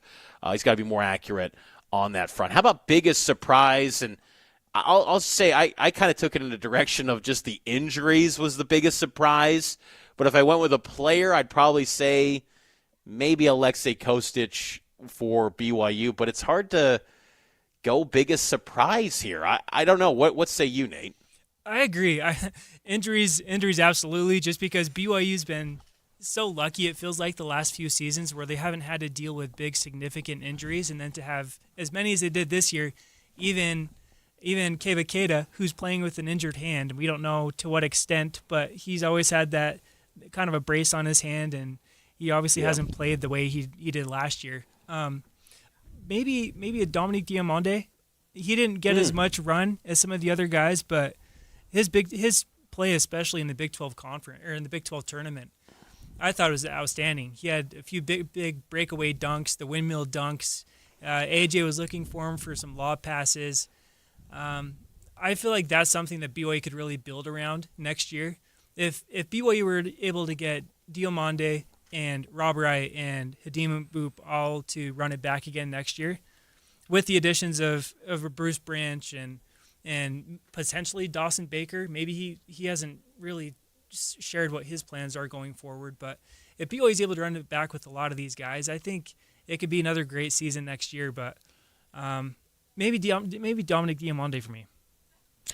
Yeah, I think he's interesting. I mean, offensively, he's very limited right now, I think, in terms of his shooting, his shot-making ability, and that's going to be the big question, I think, going forward with the roster construction is what priority does Kevin Young lean into? The rangy athletes, because Diamante's definitely that, and he can get downhill and finish, but I think KY wants to get more shooters. So I'm curious to see how this all kind of comes together, because not everyone can be a shooter, but at the same time, like, KY's got a model where you're going to get some superstar high school players, and Bruce Branch could be a superstar. You bring back Rob Wright potentially if he wants to run it back, and then you get some shooters around him. You're cooking again, and you could get maybe a big or two, because I think you got to replenish that cupboard potentially for BYU. So we shall see. But that's the end-of-year awards for BYU basketball. Let's hit on some maybe lessons that we learned from this season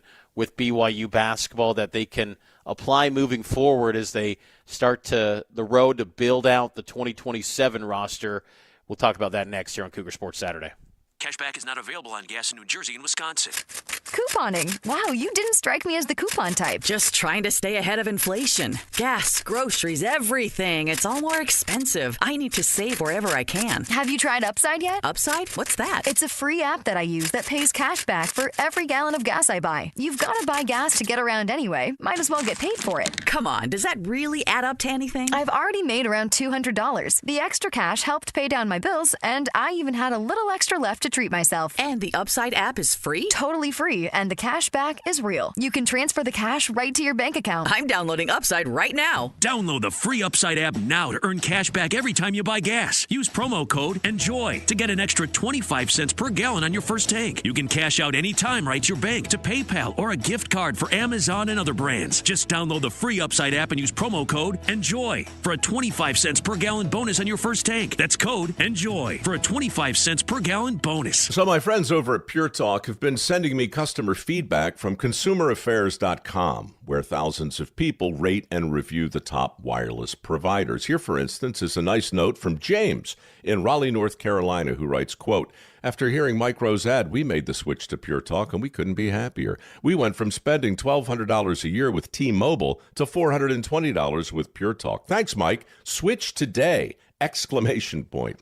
Pure Talk is saving James $820 a year. And because he literally wrote the words "switch today" in capital letters with an exclamation point, I'm going to go ahead and dedicate this commercial to him. So, folks, take it from James in Raleigh, North Carolina. Pure Talk can give you unlimited talk, text, and plenty of data for just $25 a month on the same 5G service the big guys are overcharging you for. Just dial pound 250, say Mike Rowe. You'll also save 50% off your first month. That's pound 250 to save an additional 50%. Thanks, James. Get in the zone, AutoZone. Annie's first oil change wasn't as hard as she thought, because she went to AutoZone, where a friendly AutoZoner helped her find the right oil and save on an oil filter. He explained the job and showed her free how-tos on AutoZone.com. When she was done, AutoZone recycled her old oil for free. No hassles, just help. Everything you need, nothing you don't.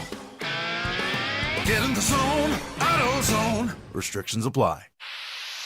Pump up the volume. Business moves fast. Orders roll in, deadlines close in. When you ship with USPS Ground Advantage, you can keep up with confidence. Every package stays in our secure network from dock to door. And with nationwide reach, dependable tracking, and upfront affordable pricing, you get built-in peace of mind. You run the business. We run the routes. Visit USPS.com/Ground Advantage to learn more.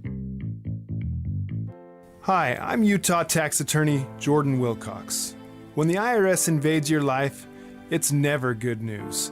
Keep in mind, it's not just you. I owed roughly $34,000. $61,000. When the IRS first contacted me, I was horrified. When they start hounding you and harassing you and assaulting you. Don't face the IRS alone.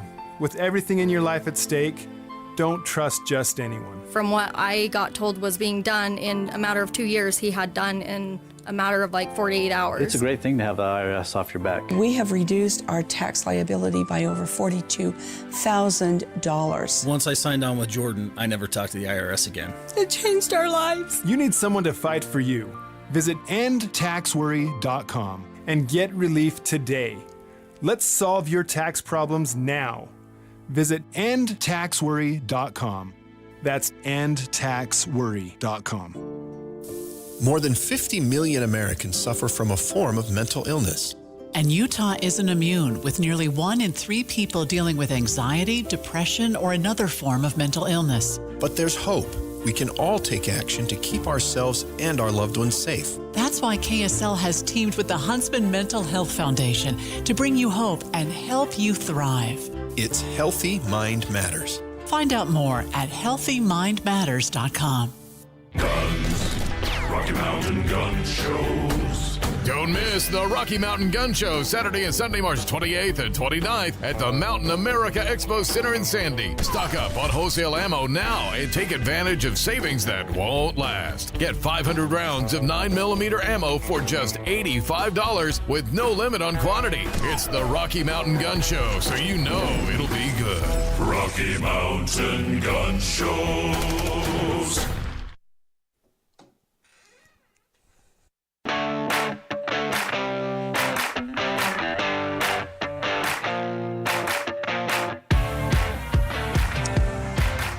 Welcome back into Cougar Sports Saturday. Mitch Harper and Nate Slack with you.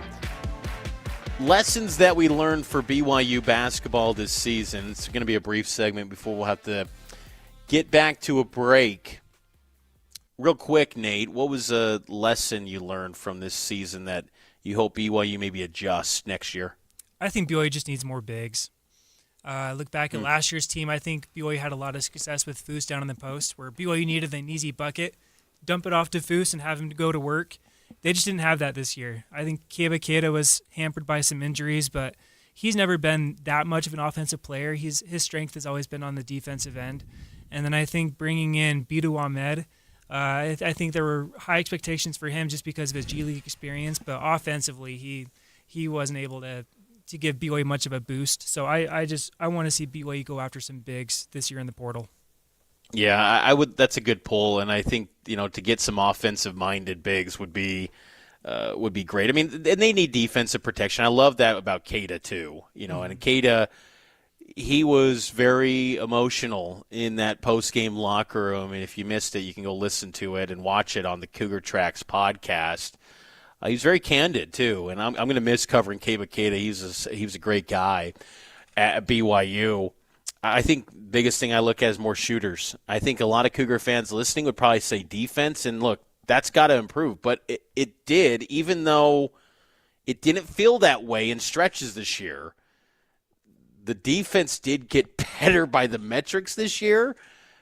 I'm a little bit optimistic, but I just think offensively BYU needs more shooting from this team. Let's take a break, and let's get to what's next for the roster next season for BYU basketball. It's Cougar Sports Saturday here on KSL. Some of the most meaningful jewelry you own isn't new. It's inherited. A ring from a grandmother. A necklace tucked away in a drawer. Pieces full of memories, but no longer your style. Duke's Jeweler specializes in reimagining family heirlooms into custom pieces you'll actually wear and love. Duke's on-site jewelers and designers work with you one-on-one to honor the original story while creating something fresh, modern, and uniquely yours. From resetting diamonds into new engagement rings to transforming multiple heirloom pieces into one stunning design, every project is crafted with care, precision, and intention. Don't let meaningful jewelry sit unused. Let it live on beautifully. Visit Duke's Jewelers on Main Street in Springville or online at dukesjewelers.com. Duke's Jewelers, where old stories become new treasures. DukesJewelers.com. Andy, I like that shirt. Is that a new shirt? It is. It's from Ann Collar, and it's really rare to find a shirt that looks good and is super comfortable. And this is a fabric unlike anything I've ever felt. I got one for my husband and my sons, and they watching my 19-year-old put on the Ann Collar shirt and sort of check himself out in the mirror. I thought, wow, he's really digging that. And I could understand why, because it's not just comfortable, it's stain repellent, which I needed. Oh, my goodness. Because, Something. He attracts spaghetti sauce to shirts like you would not believe. And with these Ann Collar shirts, I can get it out. Amanda, I have to wear a special bib when I eat spaghetti with a white shirt on. But with Ann Collar shirts, it takes those little tiny nicks and stains, and they don't stick to you. Yeah, you don't have to dump a bucket of stuff on you, but it would repel that too. You've got to try one. So whether it's the traditional white shirt or any of the patterns they have, it's Ann Collar, and they're made right here in Utah. If you've never tried Ann Collar before, we have got permission to give you 15% off at AnnCollar.com and go get your first. Use the code KSL15. That's Ann Collar, ANDCollar.com. Good afternoon. It's 1:32 at KSL News Radio. I'm Isabella Sosa. KSL's top local story this hour. Cosmo the Cougar will join the Orem Bike Bus Parade. The Bike Bus Parade is a weekly activity by the organization Bike Bus World to lead students on a bike ride to school together every Friday. BYU's mascot agreed to join the Cascade Elementary Bike Bus this Friday after receiving repeated messages on social media. Bike Bus World founder Sam Balto will even make the trip to Utah to join the bike bus. Our top national story this hour from ABC News. Many are worried about extreme heat in the southwest United States. Chief meteorologist at a nonprofit research group in Denver, Bernadette Woods-Plackey, says the high temps have happened before, but not this time of year. The concept of normal or the new normal really doesn't exist in the same way. It's a changing normal because we're not really settling into any individual pattern, even the higher patterns. What we're doing is pushing them higher and higher and higher. A report from an international group of scientists says the record heat is from human climate change. A man accused of attacking a crossing guard in Pennsylvania has been arrested after a 5-day search. Darby Police Chief Joseph Gabe was asked about reports that the suspect was frustrated about traffic. He can plead his case all he wants. He's going to have his day in court, right? Everybody gets their day in court. And I'm sure that'll come out at some point. Police say the crossing guard was attacked Monday after ordering a 29-year-old suspect, Rasheem Russell, to stop his vehicle outside a school as kids tried to cross the street. Coming up, high temperatures. KSL weather is next. KSL News Time, 1:33. Alpine Home Medical, we bring wellness home. Hey folks, Jay Broadbent here from Alpine Home Medical. I've been helping folks breathe easier for 29 years now. Trust me, at my age, I know a thing or two about needing a good night's sleep. Is your CPAP mask old and nasty? Are your masks, filters, or tubing from the pre-COVID era? Or just plain tired of the hassle of ordering supplies yourself? Switch to our resupply program. We handle everything. Automatic shipment straight to your door. Insurance billing and expert support. It's quick, easy, and keeps your sleep therapy on track. Doesn't matter where you got your machine from, anyone can join. Head to alpinehomemedical.com, click on the Easy Resupply button. That's alpinehomemedical.com. Alpine Home Medical, we bring wellness home. When you need the financial products and services for every stage of life, Cypress Credit Union is there for whatever the future holds. Visit cypresscu.com today. The sources where we get our news matters. When you listen to Utah's Morning News, we want you to feel the stories are important to you and trustworthy. This is Amanda Dixon. And I'm Andy Farnsworth. Join us weekday mornings on KSL News Radio. Traffic and weather together brought to you by UCCU. Earn 4.24% on savings at uccu.com. There are still some delays from a crash southbound I-15 up in Riverdale near the Ogden-Hinckley Airport. The left lane is blocked. Spring has blossomed in Box Elder County. History, recreation, and wildlife, and excellent dining and shopping await you. Learn more at visitboxeldercounty.com. Produced in cooperation with the Utah Office of Tourism. Today's high is up in the 80s and the low is in the 50s. There's a 0% chance of rain. Right now, it's partly cloudy and 75 degrees. I'm Isabella Sosa, KSL News Radio. 102.7 FM, 1160 AM, and KSLNewsRadio.com. Utah's news, traffic, and weather station. It's Cougar Sports Saturday. Touchdown!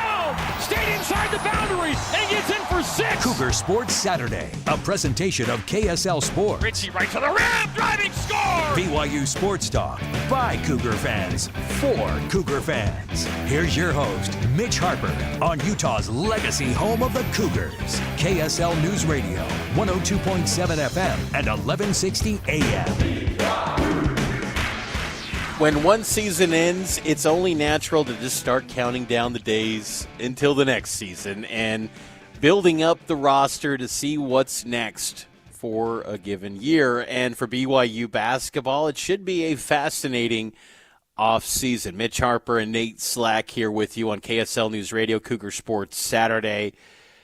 Let's take an early look, Nate, at what could be the roster for 2026-2027, Year 3 under Kevin Young. And when you look at this past season that just concluded earlier this week in a loss to the Texas Longhorns, the known seniors that will be gone. Richie Saunders, he's gone, sadly. I still believe get a lawyer, find some sort of loophole to get a 5th year, please, but I'm not holding my breath for that. Keba Keita, Mihailo Boskovic, Jared McGregor. Those are the known departures. We then assume A.J. DeBonsa, he will be off to the NBA. Again, he hasn't formally made that announcement, but seems like that would be the move. A wild card in this is Dawson Baker. I talked to him in Kansas City about his situation. He said nothing is set yet. He said that he's not thinking about hasn't thought about pursuing it yet for a medical waiver or medical red shirt. He's really not kind of committing to anything next year, which was kind of interesting, honestly, that he didn't just emphatically say, yeah, I want to be back, and that's the plan. He kind of left it open and left his options on the table. So that's a wild card that could be explored potentially. What are your thoughts personnel-wise, Nate, and some of the players that maybe are the must-retention pieces for BYU when they start building out the 2027 roster? Yeah, one name we haven't even really mentioned in a long time is KJ Perry. And I just pulled up the roster right here, and KJ Perry is a guy who was the number 1 JUCO recruit in the country, and he committed mid-season to BYU. He wasn't eligible to play, but that's a guy who I think can do a lot of really good things for BYU next year. And so I don't have any real concerns about him entertaining the transfer portal because he came over just recently. But I think KJ Perry is one guy that deserves to be highlighted. I would say Rob Wright, you need to make sure you can keep him around. Hadim Mboop, I think you got to keep him around. There's a few wild cards where I don't know what they're going to do. There's a Brody Kozlowski, who is a highly rated recruit, top 10 recruit all time in BYU basketball history.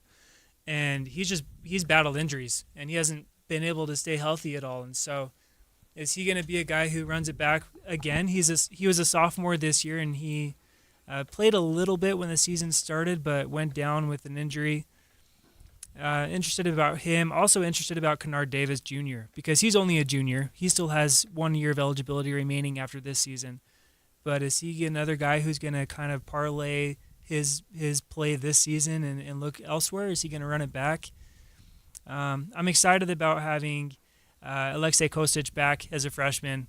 I think the sky's the limit for him. I've got really high expectations just because of his background. He's played high-level basketball for quite a while now, and so it's not like college basketball is a total change. I think he's a guy I'm also going to be keeping an eye out on.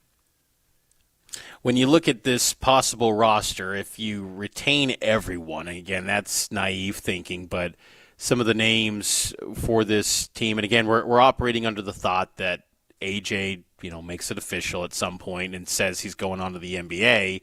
Here's the names: Nate Pickens, Tyler Moross, Kennard Davis Jr., Abdullah Ahmed, Rob Wright III, Brody Kozlowski, Hadim Boop, Dominique Diomande, KJ Perry, Xavier Staten, Alexei Kostic.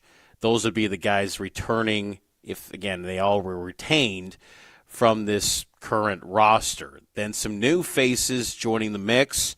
Dean Rickert from Timpview High School, a top 50 recruit. He'll be joining the program in April. And then Bruce Branch III, a 5-star blue chip prospect, was going to be the recruit in the class of 2027.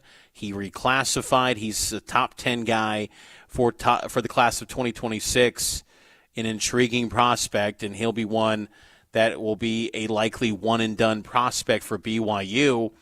And then I'm very curious to see how does Kevin Young view a return missionary in Brooks Barr, who was a signee with Mark Pope's program, and when Pope was the head coach, Brooks Barr was a talented recruit coming out of Texas, top 150 recruit nationally.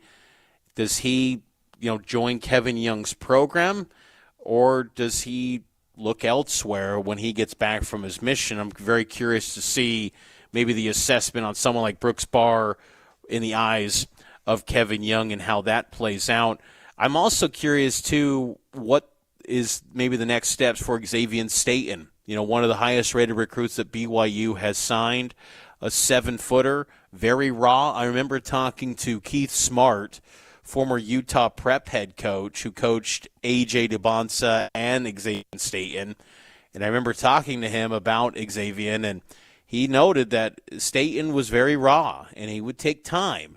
And this year he's been dealing with rehabbing his knee, as he told me this week in Portland, and that's what caused him to be out. But when we talk about replenishing the bigs and retooling that aspect of BYU's roster next year, that's a 7-footer. That's a guy with length, and he's got the ability to be a shot blocker and got potential around the hoop. Is that what he wants to do going forward? Does BYU, I'm curious to see what maybe the vision is on him, because he's someone that I think's got a ton of potential. It's just maybe not as immediate of an influx of instant production, because I think with the balance that BYU has to find, Nate, is that you want to have instant impact guys from the portal, and then finding that sweet balance of still developing guys and finding that, because I still think there's got to be some aspect to that in a program. Staten's very interesting to me this offseason. Yeah, and it's kind of a weird dynamic, because with the transfer portal, you can go in the portal, and when you're a school like BYU that has the NBA connections it has now and the NIL support that there is, there's a lot of guys who I think would be interested in coming to BYU to play that role. Now, Xavier Staten, he's a 7-foot tall guy, but he's also pretty thin, and so I try to envision him going up against the big for Texas, for example, and I just feel like it would have been a poor matchup just because he could have been pushed around. It's that's a good point, and I think that with BYU, the way that they build out this roster will be really fun to kind of see and how it all comes together. Nate Pickens told me that he definitely plans to return next season. He's redshirted this year. He's working his way back from injury. He said that he's about 2 months away from being cleared full go to get ready for next season, which would be great, because remember last season, or this year that just concluded, BYU got a head start on off-season practices in early May. They got ahead of it. They were rolling with their summer practices in May, so we're not far off from the summer practices getting going here in the next 2 months, but you got to start to have the building blocks for next year's team come together. BYU was very fortunate that they built out their roster pretty quick last season. I don't know if it's going to be as quick this year. We shall see. The transfer portal officially opens the day after the national championship this year, so that'll be on Tuesday, April 7th, is when the portal will open, and it will only be open for about 2 weeks, and that's it. So it's going to be a mad dash for players to make their decisions, and I'm sure that they're already lining up their next spots, talking about the nation as a whole in the college basketball landscape. So it's going to be a wild 2 weeks, but the roster is going to be pretty much built in that stretch.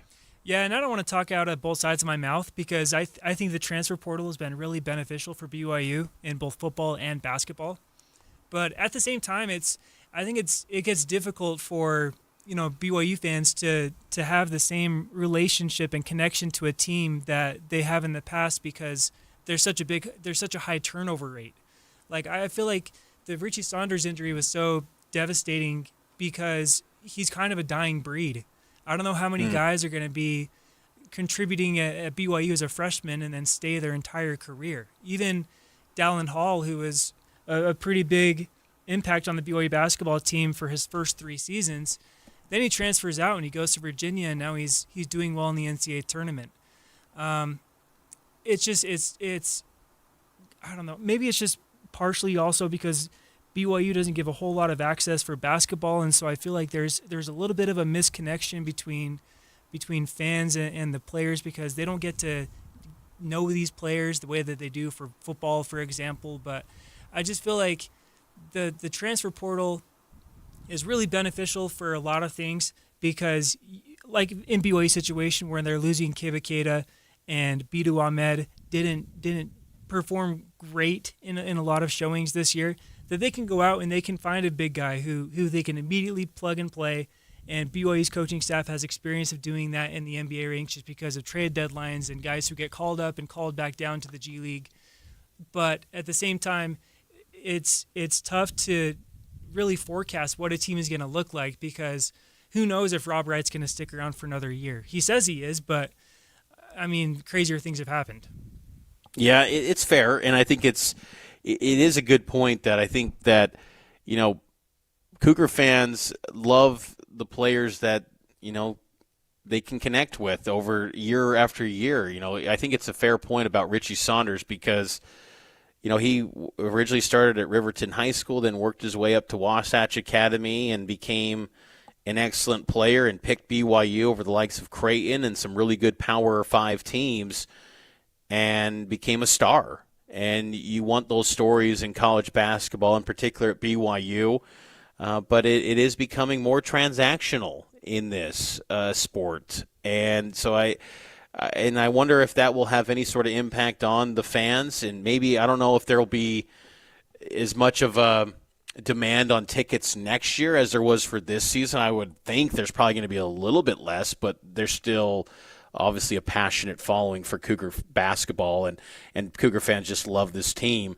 But, I think ultimately wins cure all, and that Cougar fans will feel a connection when you're winning and you're advancing in the dance.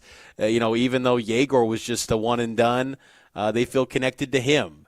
And it helped the fact that he was a Sweet 16 guy, and Cougar fans will feel connected to AJ when he rolls through the Delta Center. Hopefully it's with the Jazz every single night, but one or two appearances in the Delta Center per year, Cougar Nation's going to be thrilled to see him back in town and whatnot. So I think winning and getting high-level contributors and guys that just really want to be just embrace BYU, that you can overcome maybe the 4-year career guy, but that is dying. There's no doubt about that. I mean, to assume you're going to have a guy for 4 straight years, maybe someone like Dean Rickert can buck that trend and he can be a career guy, but more likely than not, the guys are good. If you can get 2 years out of a player anymore, that feels like that's a big win. It's a good point that winning cures all, because it really does. You look at a school up the street. I mean, it's a ways up the street, but Utah State, and they've had their runs of players who leave and their coaches who take different jobs. It seems like every other year, and they still have great fan support, and Utah State's winning in the NCAA tournament. So winning does cure all, and hopefully this next year's basketball team can do the same. Let's take a break, and let's hear from Kevin Young next as he put a bow on the basketball season. You're listening to Cougar Sports Saturday on KSL News Radio.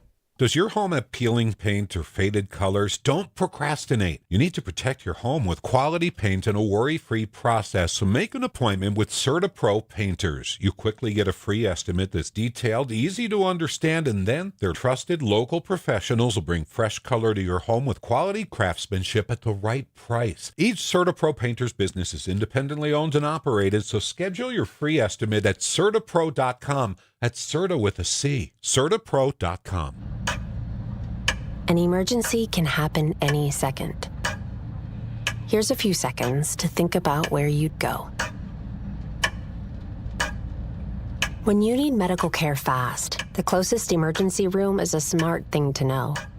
Common Spirit Health ERs are your direct path between feeling scared or uncomfortable and feeling better. Find emergency care in your neighborhood at mountain.commonspirit.org. Listen, parents, I've seen your search history. How to survive spring break without totally losing my mind.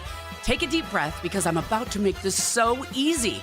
This is Julie from the Visitors Bureau in Logan. Step 1, reserve your hotel room right now. Step 2, get to the American West Heritage Center for the original Baby Animal Days, April 1st through the 4th and 9th through the 11th. We're talking newborn lambs, sassy kids, goat kids, not your kids, and baby bears from Yellowstone Bear World. But wait, there's more. After you've held a baby chick and thrown a tomahawk like a mountain man, you'll be hungry. Head to Angie's for the kitchen sink. It's a ginormous banana split on steroids served in an actual sink. If you finish it, you get a job washing dishes. I'm kidding. Walk it off on a scenic mountain hike or head to the Cache Valley Fun Park for laser tag, roller skating, and bowling. Baby animals, epic eats, and practically zero stress. Head to Logan for spring break or anytime you need a break.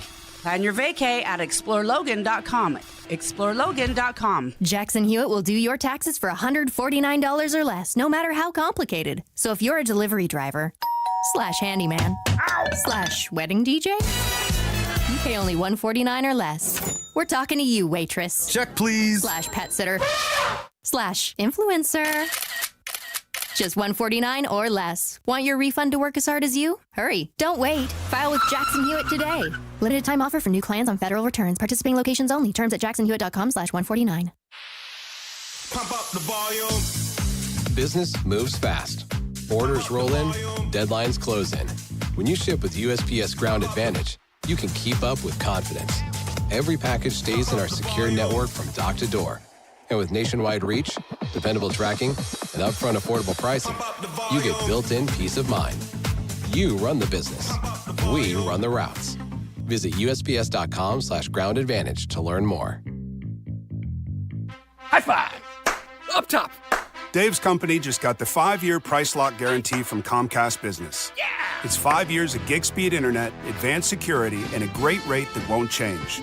All from the company with 99.9% network reliability. Heck yeah! He hasn't given this many high fives since Deborah brought in her famous banana bread. Yes! The Comcast Business 5-year price lock guarantee.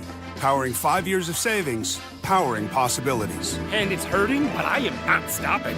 Woo!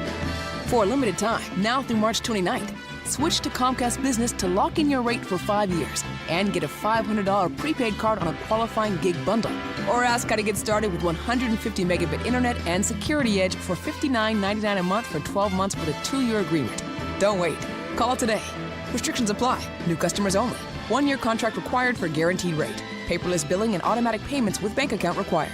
5-year pricing applies to monthly service charge excluding taxes and fees.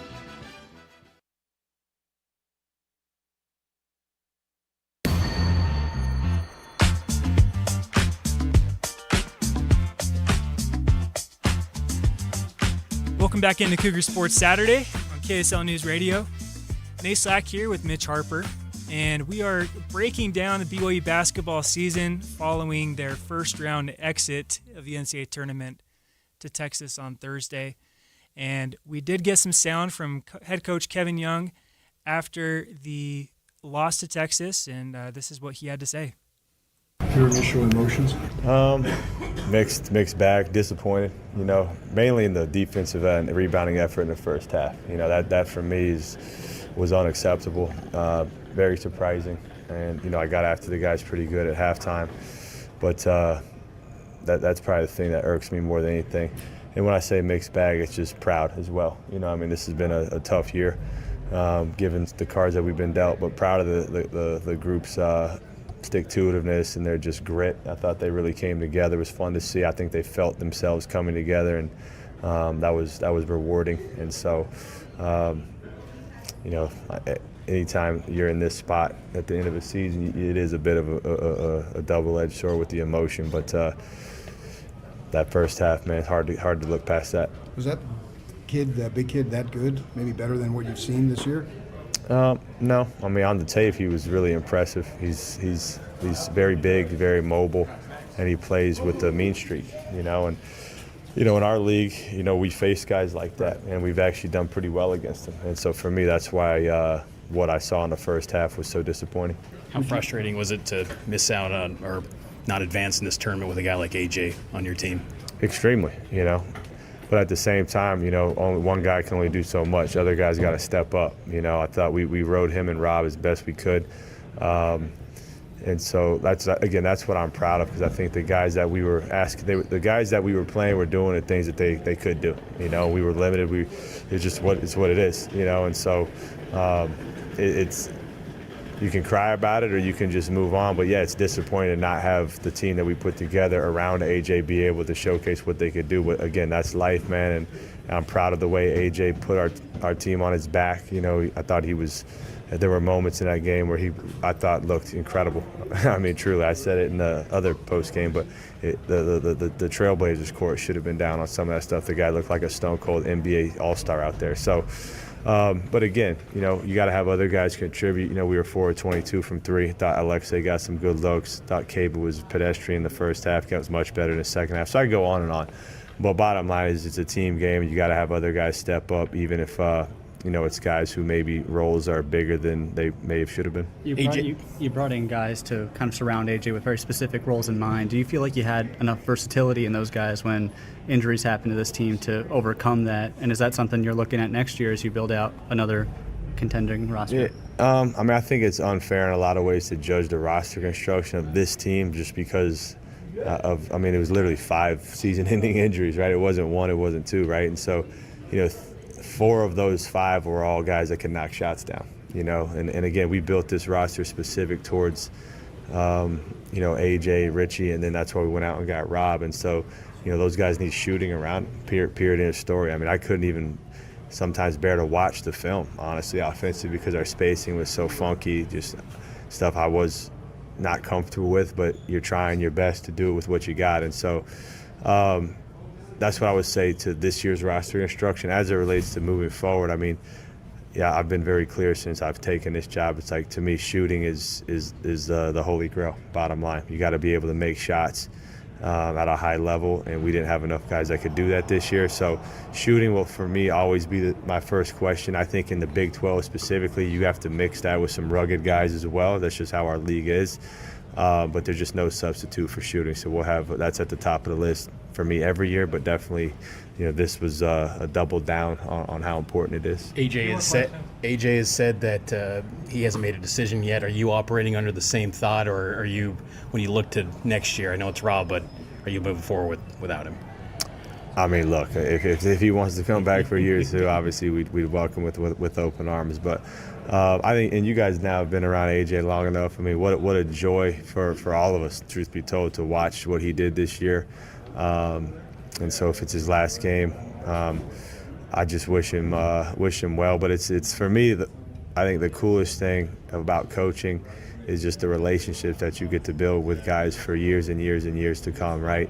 You know, from my time in the league, like when Chris Paul retired, like, you know, me and my family sent him a video message. He sends one right back to us. You know, Book's wearing the BYU PEs in a game. You know, I got Yegor hitting me right in tournament time.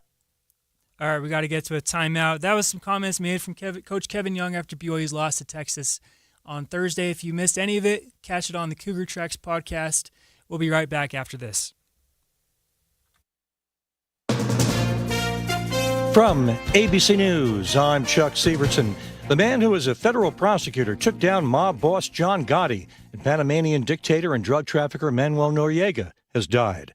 Robert Mueller, also an ex-FBI director, was 81. He was special counsel in charge of investigating ties between Russia and Donald Trump's presidential campaign.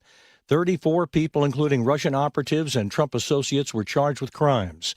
Though the report did not accuse Trump of crimes, it did not exonerate him either. Mueller was questioned at a congressional hearing about his team's independence. I've been in this business for almost 25 years, and in those 25 years, I have not had occasion once to ask somebody about their political affiliation. It is not done. What I care about is the capability of the individual to do the job and do the job quickly and seriously and with integrity. The loss of a Princeton classmate, a Marine who was killed in Vietnam, first drew him to service. Enlisting in the Marine Corps, Mueller was deployed to South Vietnam, leading a platoon in combat. Serving on active duty for 3 years, Mueller was decorated for valor with a Bronze Star after rescuing a wounded Marine under fire, and a year later he would earn a Purple Heart after being shot in a firefight. ABC News Chief Justice Correspondent Pierre Thomas. No comment from the FBI just yet.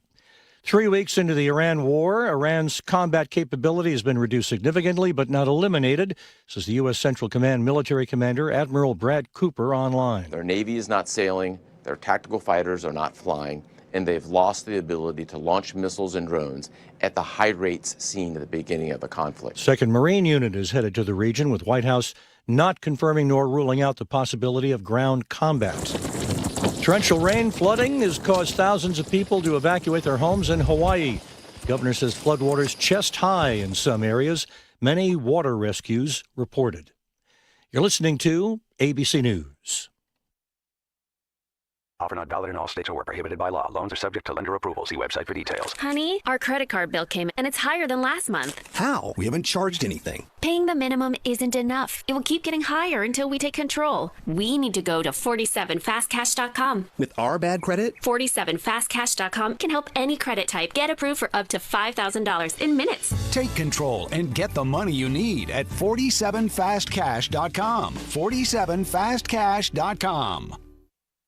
I've been telling you all about the secret war on our cash and the free report you can receive a copy of by contacting Swiss America at 800-289-2646. I'd also like to encourage you to subscribe to their podcast on YouTube. Just search Swiss America Trading. The podcast can provide you a ton of vital information and financial news in the challenging and uncertain times we're in. Subscribe today. Learn more about BRICS, industry leaders, and their market predictions for the future, along with what you might expect to see in terms of precious metal performance in the weeks and months ahead. Message and data rates may apply.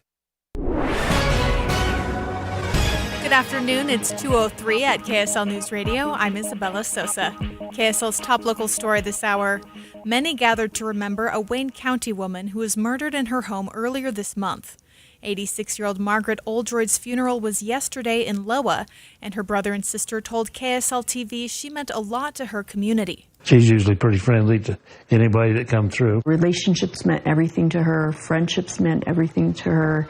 She lived a total life of service. Oldroyd is one of 3 women killed in Wayne County about 2 weeks ago. Our top national story this hour from ABC News. With the partial government shutdown still in effect, TSA workers are working without pay, and airline travelers are facing massive lines. Here's ABC's Christiane Cordero with more on the lawmaker gridlock. A vote to end the shutdown failed for a 5th time in the Senate Friday. Democrats are still demanding reforms to immigration enforcement, including requiring agents to take off masks and wear body cameras. This is day 36 of the partial shutdown. As the war with Iran rages on, high gas prices continue with no end in sight. New research suggests that these surges could remain beyond that, in part due to long-term damage from strikes on key energy infrastructure across the Middle East. Repairs there could take months or even years. That's ABC's Olivia Rubin. Coming up, partly cloudy skies. KSL weather is next. KSL News Time, 2:04. We all hear the radio ads about the IRS. They tell you to be afraid, to be scared, and they try to frighten you into calling. I'm not here to do that. Tax Relief Advocates is different. TRA is here to tell you that if you owe money to the IRS, whether it's $5,000, $50,000, or $500,000, we have a solution. It doesn't matter if you're sitting in your car, at work, or with your kids. No matter where you are, call now. 800-575-8157. Don't lose hope. TRA can eliminate or reduce what you owe to the IRS. Generous programs are now available that can give you a fresh start. Our passion is taxes and helping individuals fix their IRS problems. We have over 1,000 5-star reviews on Google and an A+ with the Better Business Bureau. You don't need to be afraid of the IRS any longer. End your tax nightmare today by visiting us online at TRA.com or call 800-575-8157. That's 800-575-8157. Tax Relief Advocates. Real solutions for real people. Greater Zion. No greater feeling. At Southern Utah's Copper Rock Golf Course, we embrace that feeling. Here, every swing is surrounded by breathtaking landscapes and world-class amenities, providing that perfect pairing of golf and unforgettable outdoor experiences. Come for the golf. Stay for the adventure. Copper Rock, born to be played. Mornings are for recharging. And they're for starting your day right. We volunteer to join you in the car. Get news and weather at 102.7 FM during the most important part of your day. Andy and Amanda, each morning between 5 and 9 on KSL News Radio. Traffic and weather together brought to you by UCCU. Build smart, save big with construction loans at UCCU. It's jammed up northbound I-15 in Sandy near exit 294. The right 4 lanes of northbound traffic are blocked, but it looks like it's opening up. UDOT estimates it'll be clear by around 2:55. We'll have partly cloudy skies this week with highs in the 70s and 80s and lows in the 40s and 50s. Right now, it's mostly cloudy and 79 degrees. I'm Isabella Sosa, KSL News Radio, 102.7 FM, 1160 AM, and KSLNewsRadio.com. Utah's news, traffic, and weather station. It's Cougar Sports Saturday. Touchdown! Stayed inside the boundary and gets in for 6. Cougar Sports Saturday, a presentation of KSL Sports. Richie right to the rim, driving score! BYU Sports Talk by Cougar fans for Cougar fans. Here's your host, Mitch Harper, on Utah's legacy home of the Cougars. KSL News Radio, 102.7 FM and 1160 AM. We're off and running with hour number 3 here on Cougar Sports Saturday. It's been a great show so far. Mitch Harper and Nate Slack with you.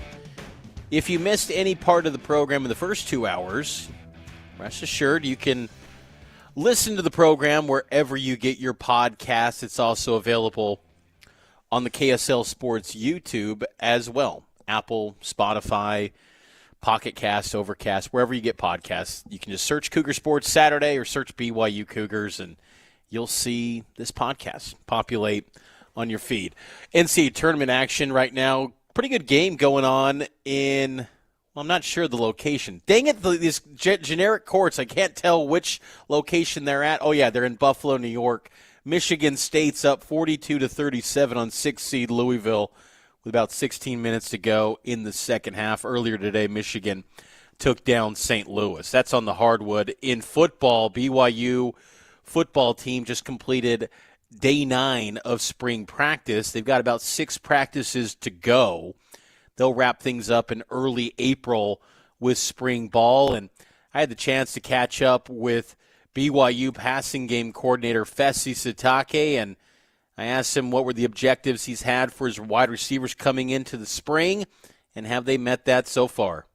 Well, number one was just the opportunity that there is for guys to step up. You know, every year, for the most part, almost every year I've been here, there's had to be someone who's had to step up because of some lost production, you know, a big production loss, and this is one of those years. And so that was it. I think the guys have done a great job at responding to that.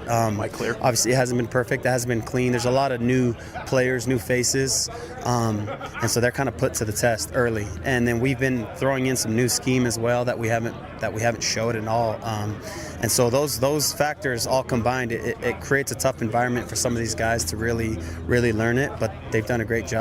Practice seven practices in now. I'm really happy with where they're at. Does every year with the offense, since you've been here, have new wrinkles that you guys throw in every single year? Yeah, you have to. You have to pivot every year. You got to find out what you're doing well, first off, number one, and then see what tendencies are and try and protect those and keep doing what you do well. That's number one. Next is what's kind of out there that's new, that's giving, you know, defenses a hard time and it's problematic, and you have to see, does that fit us? Is there a way we can implement that scheme that doesn't, you know, uproot everything, you know, and I think we do a great job as a staff collectively bringing in all of our different ideas of teams we're watching or professional development in other schools.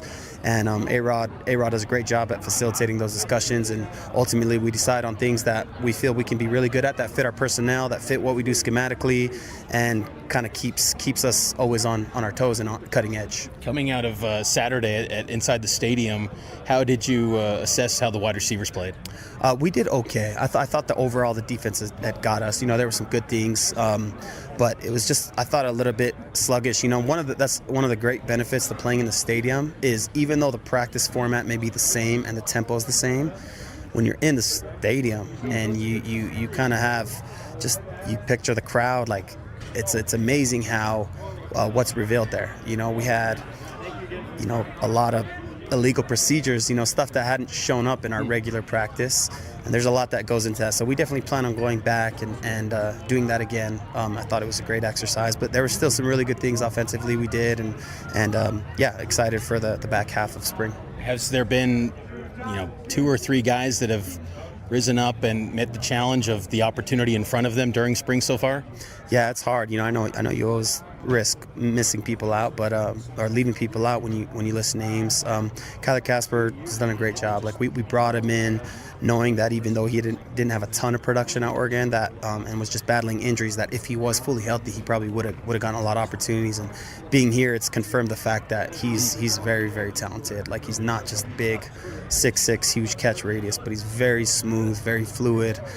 He's cerebral, he's smart, he's got natural football instincts, and so it's been awesome to watch him flourish and get comfortable with the offense. And then another name I feel is, you have Tay and Reggie, Cody, Hagan. A lot of those guys are doing a good job what they've done, but Legend Glasker's done a great job, especially of the new faces. I feel he's taken the biggest jump. He knows he's still got a lot of work to do, but he's worth shouting out as well. And yeah, I'm just excited, man. Like, there's a lot of guys who are starting to really turn a corner right now, and that's my job. Is I got to get this room as skilled and as polished as I can, and then their job is to make my job really hard, and I think they're on track to doing that. You bring up Kyler Casper at the beginning. I'm curious, with someone like him, and I bring this up because you guys have done a great job of maybe the first go-around they don't come to BYU, but the second go-around in the portal, they come here. With someone like Casper, did you know of him before when he was a high school recruit, and how did you guys know that he would be a good culture fit? Because earlier in the winter, we see him at a basketball game. He just seems like he's already embraced BYU. How did you know he'd fit not only on the field, but off the field too? It's a great question. There's a couple factors with him. We didn't recruit him heavily out of high school. I think he was we were like fresh Big 12, and I think he had kind of had his sights set on Oregon there. But there's some carryover with relationships. He and Trayson Bourget grew up in Arizona together, played on the same 7-on-7 team, and so Trayson was a huge part once he hit the portal in getting him here. The other thing too is just he grew up in Arizona, and he's around a lot of LDS people who so he understands the culture and how they're like-minded, and so it's been a very seamless transition for him. He seems to be really enjoying his time here, the culture of the team. He's vibing with a lot of players. I think he's having a lot of fun with where he's at, and you can tell in the way he's playing. How's JoJo Phillips coming along as well? Awesome. JoJo's done an unbelievable job at just kind of picking up the rifle. He's the leader of the room right now, the alpha, just most experienced. The way he ended the season last year in the bowl game, I thought was just kind of a great foreshadowing of what we thought he would be all of last year had he not gotten hurt. And he just had a couple of rusty games, just like a lot of our guys have had in the past when they're coming off of a long injury. And so what he did in the bowl game was just, I thought, a great momentum into this offseason. And he's made a ton of plays. He's just playing, at another level because he's so confident. He's hungry, just with the adversity he went through last year. So really excited for his development. We could probably go through all these names, but the thing is, it seems like at BYU now there's so much talent and the competitiveness in spring. Like, how important is every snap in spring to establishing who are going to be the guys that play in the fall? It's huge. It's critical. And that was my message today to the guys right after practice. When we're at full health, there's 14 guys and we don't have a ton of team reps. And so who gets those reps? Like, it's going to vary every day. And some guys are getting tested mentally right now because they're not getting what they thought they would or what they once were, and I'm preaching that message of not counting your reps, but making your reps count. And so it's going to be interesting over these next 2 to 3 practices where guys are going to, I feel, going in either direction. They're going to step up and rise to the challenge, or might feel the pressure a little bit. And we'll see how that happens. But they know there's just a lot more parity now. Now that we're winning at a consistent level, we're at the highest level, at the Power 4 level. The talent now it's getting deeper and deeper. And that's why, naturally my job already is pretty hard with that. But man, how they perform and how they do it consistently is really where I'm going to be nitpicky and decide who's going to get most of those reps for us. Last thing for you, Coach, the guy that's throwing him the rock, Bear Bachmeier, your thoughts on where Bear's grown? He just, from my vantage point, it seems like he's a new man in year 2. What have you seen? Yeah, I have to keep reminding myself he is a true sophomore. He's playing like a third or fourth year player in a program, and it just speaks to him and how quickly he picked things up last year, this offseason. Like, I've been so impressed with just how he's handled the offense, how he's managed it. We've thrown in quite a bit of new things, not just scheme, but just new mechanisms within our offense that maybe for one position group means nothing, but there's a change for the O-line, there's a change for the running back, there's a change for the group, and the quarterback has to know all of that. And so for him to be able to digest everything and still be out there and just make quick decisions, it's been awesome to see. I think, our new coach, Tyler Hughes, has done an unbelievable job with him. He's and then Coach A-Rod obviously being the voice in that room as well. It's just a perfect recipe for Bear, being a second year in the offense, having those guys as his coaches, having this offense that fits him. It's been fun to watch. Passing game coordinator Fesi Sitake here on Cougar Sports Saturday.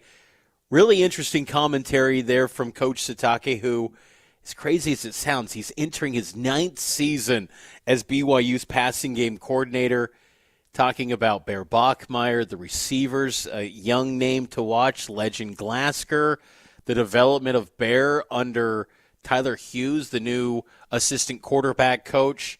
Thought some really good commentary there from Coach Sitake, Nate. Yeah, I thought it was interesting, too, how he mentioned just the amount of illegal procedures in the scrimmage last week.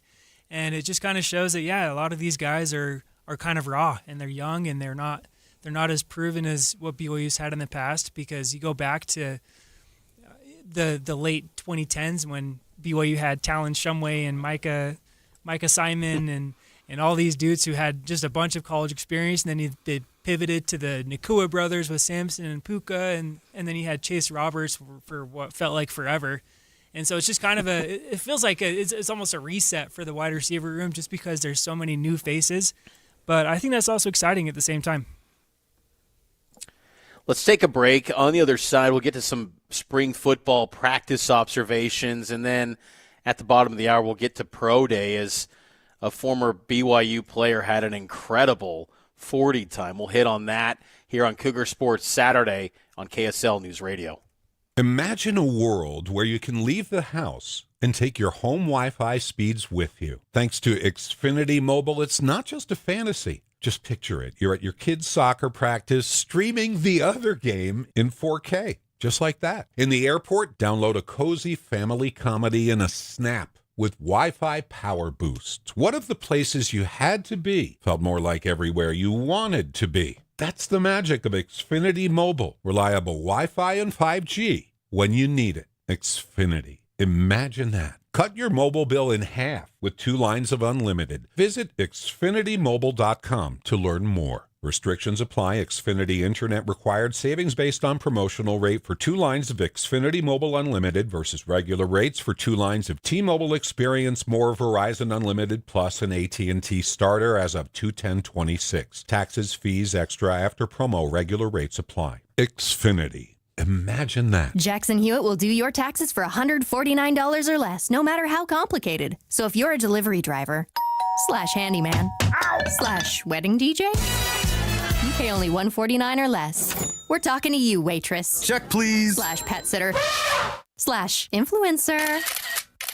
Just $149 or less. Want your refund to work as hard as you? Hurry. Don't wait. File with Jackson Hewitt today. Limited time offer for new clients on federal returns. Participating locations only. Terms at jacksonhewitt.com/149. Hi, Flo here to say that Progressive knows that life can change quickly, so it's good to have flexible coverage. Oh, like when I have to take my ex off my policy. Oh, sorry. But yes, we can do that. And can you send them a message and tell them that they have trust issues that they need to work on? We don't really get in the middle of these conflicts. Also, can you let them know that I was faking interest in his band and it's probably time to grow up? I'm not going to do it. Just know that with Progressive, you can easily make changes to your auto insurance because we know life changes. Also, I'm staying in touch with his mom because she's absolutely lovely. Bad idea. Progressive Casualty Insurance Company and Affiliates. Doug Wright here with Monty at Connecticut Quality Water Systems of Salt Lake, an authorized independent dealer. Monty, give it to me straight. Why is Connecticut the premium choice over those standard electric softeners? Doug, it comes down to this. Do you want an appliance you have to babysit? Standard water softeners have microprocessors and computers that need setting and adjustment. And they use a lot more salt. So you get to haul 40-pound bags of salt down to your basement every month or so. And Connecticut? Zero electricity, zero timers to reset, zero downtime, and uses 70% less salt. It's a higher standard of engineering that completely removes the hassle of owning a water softener. That's what I love about my Connecticut. Dee and I never have to even think about it. We occasionally add a bag of salt and it just works, and I've never had to set or adjust anything. Do what I did and get the one that just works. Find out how soft your water could be at softwaterutah.com. That's softwaterutah.com. Febreze. New Febreze Air Mist has 50% more odor fighters and up to 30% more fragrance than the old formula. So now you can take on 100% more stinky odors, like sweaty gym bags, greasy cooking smells, and the after effects of the dog rolling around in something. Just spray, and new Febreze Air instantly restores just clean freshness. Smell you later, odor. Breathe happy, Febreze, la la la la. Jackson Hewitt has a great tax prep deal, $149 or less. Missing out is like ignoring the check engine light in your car. You'll regret it. Seriously, the price is only $149 or less, no matter how complicated, so don't wait. Like when you get a password expires today alert, or you're shopping online and there's only one item left. It's like your taxes are in the cart, just complete the purchase. Hurry! This deal for $149 or less is like your phone at 1%. It's about to power down. Limited time offer for new clients on federal returns. Participating locations only. Terms at jacksonhewitt.com/149. Do you know what you don't know about your truck bed? Well, at Jordan Camper, 7000 South State in Midvale, we can show you amazing options, functions, and truck bed uses you probably had no idea about. Let's start with drop-in or spray-in protective bed liners, providing an easy, cleanable space adapting to work requirements or for outdoor fun. Cover your truck bed with tonneau covers, stylish one-piece or soft vinyl, roll-up, hard folding, and retractable models. Jordan Camper features so many choices of fiberglass and aluminum durable truck tops for outdoor recreation storage, providing great workspace and security for those who rely on trucks for their professional needs. Jordan Camper is Utah's longest operated truck top and accessory shop. Our experienced, skilled technicians can install everything for you. Come into 7000 South State in Midvale and check us out. JordanCamper.com.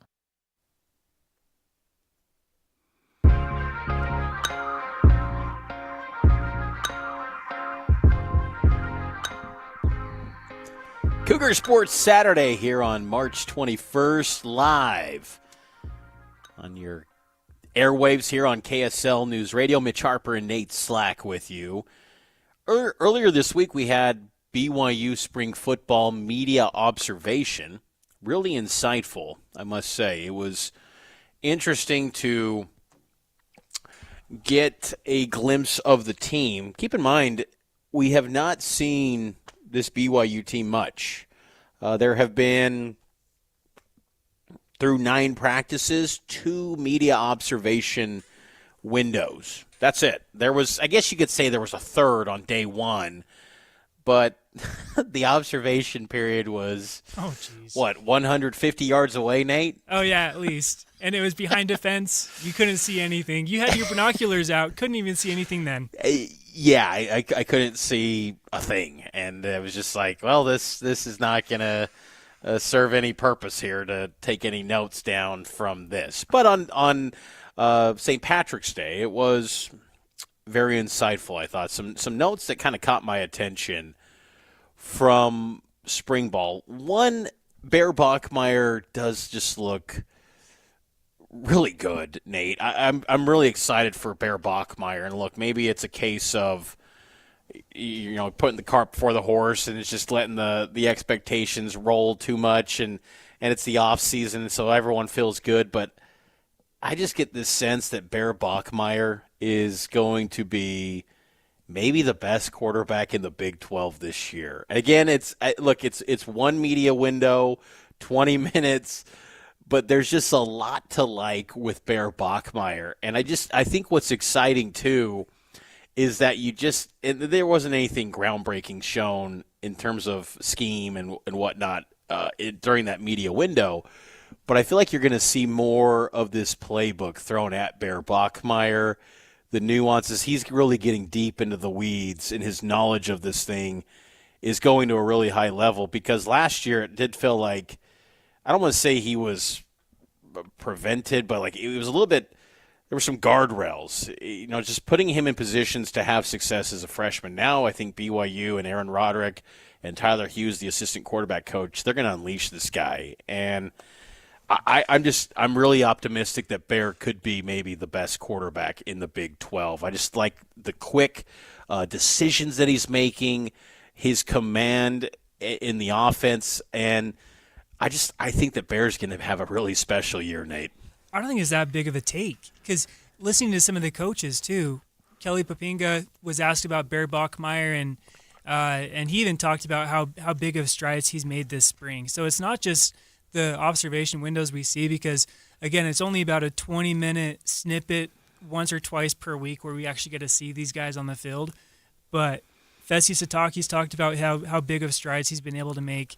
Kelly Papinga, who's now coaching the defense, has talked about it. So I don't feel like it's all that big of a take. And some of the observations I've had is just how big of an impact that Walker Lyons and Roger Saliaponga, the tight end transfers, are going to play in this offense. And that's just super helpful to Bear Bachmeier, because tight ends are just where you go when big bodies, big targets, especially when the wide receivers are as unproven as they are. You want to have tight ends like those guys. And Carson Ryan was fantastic last year, and I think that was a huge safety outlet for Bear. And now that Bear's got basically two of those guys instead of just one, I feel like the sky is a limit for Bear this year. And I think I'm glad you bring up Walker Lyons and Roger Saliaponga. Aaron Roderick this week did note that he feels those two players might be some of the best players on the team right now. And that's great news for BYU, because in a wide receiver unit that does have intriguing pieces, there is talent there.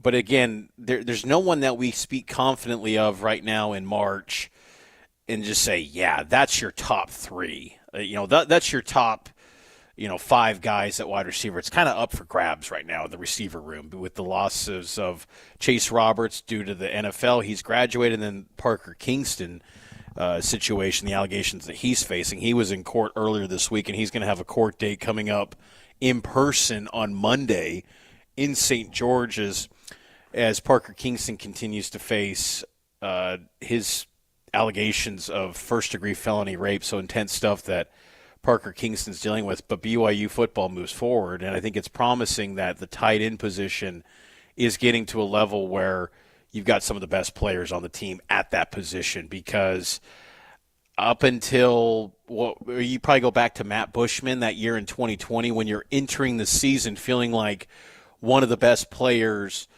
on the roster is at the tight end spot. I think that's maybe the last time. Maybe you say Isaac Rex in 2021. There was a lot of expectation there for him on the heels of that 2020 season where he had 12 touchdown grabs. But it's been a while since you said going into a year where the tight end spot has one or two guys that are some of the best players on the team, and Aaron Roderick feels BYU's got that. I think that's a really significant piece for this BYU offense as it continues to go forward in 2026. Some other quick notes before we get out to a break. Quick on the kicking situation. Matthias Dunn, he was with the first team unit, and then Ian Sanchez backup. I find that noteworthy because, again, replacing Will Farron, significant. Will had his ups and downs his senior year. By all accounts, Will Farron was excellent. We'll talk about him a little bit later as Pro Day wrapped up.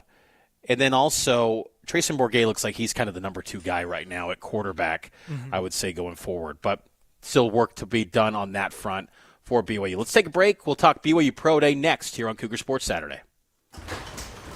We've really slowed down. Much calmer. Very quiet. Ovation Homes, single-level living with fewer obstacles and more opportunities. You never have to act your age at Ovation Homes. To learn more about your next home, find a community, or speak to an Ovation specialist, visit OvationHomesUtah.com. That's OvationHomesUtah.com. Let's be responsible. Yeah, absolutely. That counts.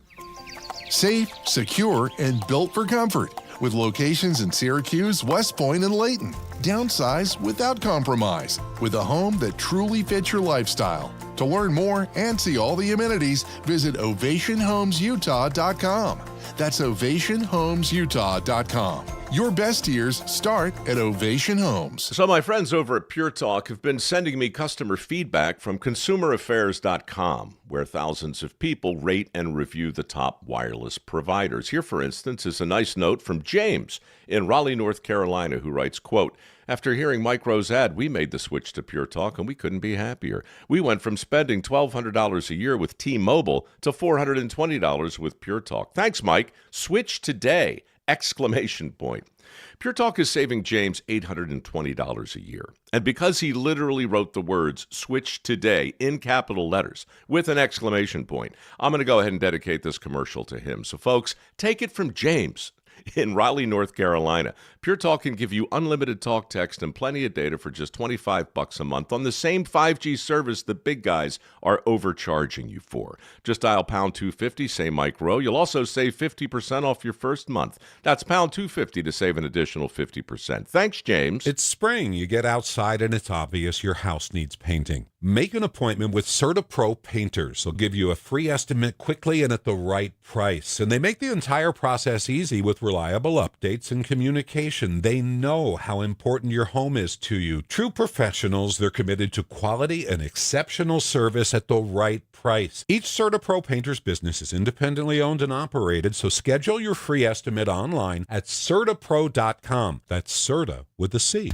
Gear up for adventure at the Utah RV Super Show. Whether you're outfitting a new rig or upgrading your current setup, you'll find awnings, hitches, solar panels, camping gear, and more. Shop top brands, talk with experts, and explore the latest 2026 RV models all under one roof. The Utah RV Super Show takes over the Mountain America Expo Center Thursday, March 19th through Sunday, March 22nd. Learn more at UtahRVSupershow.com. That's UtahRVSupershow.com. Are you looking for a fun way to get your kids outside and off their screens this spring? Try flower gardening. Starting a beautiful flower bed or easy container garden is a great hands-on way to spend quality time together while teaching kids about nature. They'll love digging in the dirt, picking out their favorite flowers, and watching them bloom, all while making real, lasting memories. Plus, gardening is a great way to slow down, soak up some sunshine, and enjoy the fresh air as a family. This is Brian with Olson's Greenhouse, and my family has been growing flowers with care for 4 generations right here in Utah. Whether you have a big sunny backyard or just a small shady front porch, our colorful locally grown flowers make it easy to add beauty to your home. So this spring, start with a new family tradition, one that grows with your kids. Get inspiration at Olson's Greenhouse Gardens on Instagram or find a garden center near you at ogg.com. That's ogg.com for Olson's Greenhouse Gardens. My friend Joey means well. Always remember that the early bird gathers no moss. But he gets a little confused. You know, you can't make a silk purse out of a wooden nickel. Like Joey, many of us can be confused when it comes time to plan for retirement. When to take Social Security, how to use that 401k, what about the stock market, taxes, and Medicare?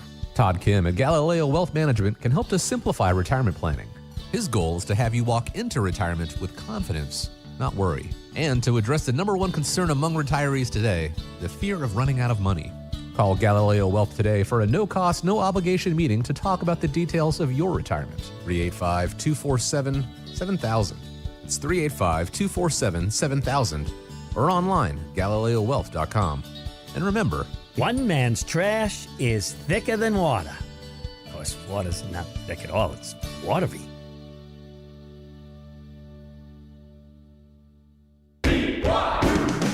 It's Cougar Sports Saturday. Touchdown! Stayed inside the boundary and gets in for 6. Cougar Sports Saturday, a presentation of KSL Sports. Ritchie right to the rim, driving score! BYU Sports Talk by Cougar fans for Cougar fans. Here's your host, Mitch Harper, on Utah's legacy home of the Cougars. KSL News Radio, 102.7 FM and 1160 AM. It's good to see BYU Pro Day back to its usual format. The Big 12 Pro Day is no longer a thing, at least this year. So Pro Day returned back to the indoor practice facility yesterday, and former BYU players were going through drills in front of 36 total personnel from 31 NFL teams and one CFL team. As BYU former players went through drills, I'm glad that the Pro Day's back, though, in Provo, Nate, because it felt like the Big 12 Pro Day, great idea, but the execution was very poor. Yeah, I got a couple thoughts on that. First thought is I've been on the other side of it, so working for BYU Athletics back in 2020 when Zach went through his Pro Day, and it's awesome. BYU does a fantastic job, and I had a chance to talk to a lot of NFL scouts, and I would just kind of ask them how BYU's Pro Day compared to other teams across the country, and they said it was among the best. And it is. It's awesome. It's a great setup. They have the times all on the screens, and everything is just a smooth process as far as even parking goes, and it's a good event. Other thought is the Big 12. When they initially announced that they were going to have a Pro Day as a conference instead of having the teams do it individually, I wasn't super excited about it, and it panned out about how I expected it would. But at the same time, I'm really glad that the Big 12 is okay pulling the plug on stuff like that. It's similar to the Big 12 basketball courts for the tournament. It didn't work out, and that's fine. I'm okay with the Big 12 trying to be innovative, do things differently, try to be splashy, and I'm okay with that as long as they can accept that sometimes it's not going to work and they can pivot, go back the other direction. And I think that's a good example of just the Pro Day was a good idea. It didn't work the way I think they wanted it to, and so they said, let's go back to having the schools hold their own, and I like that.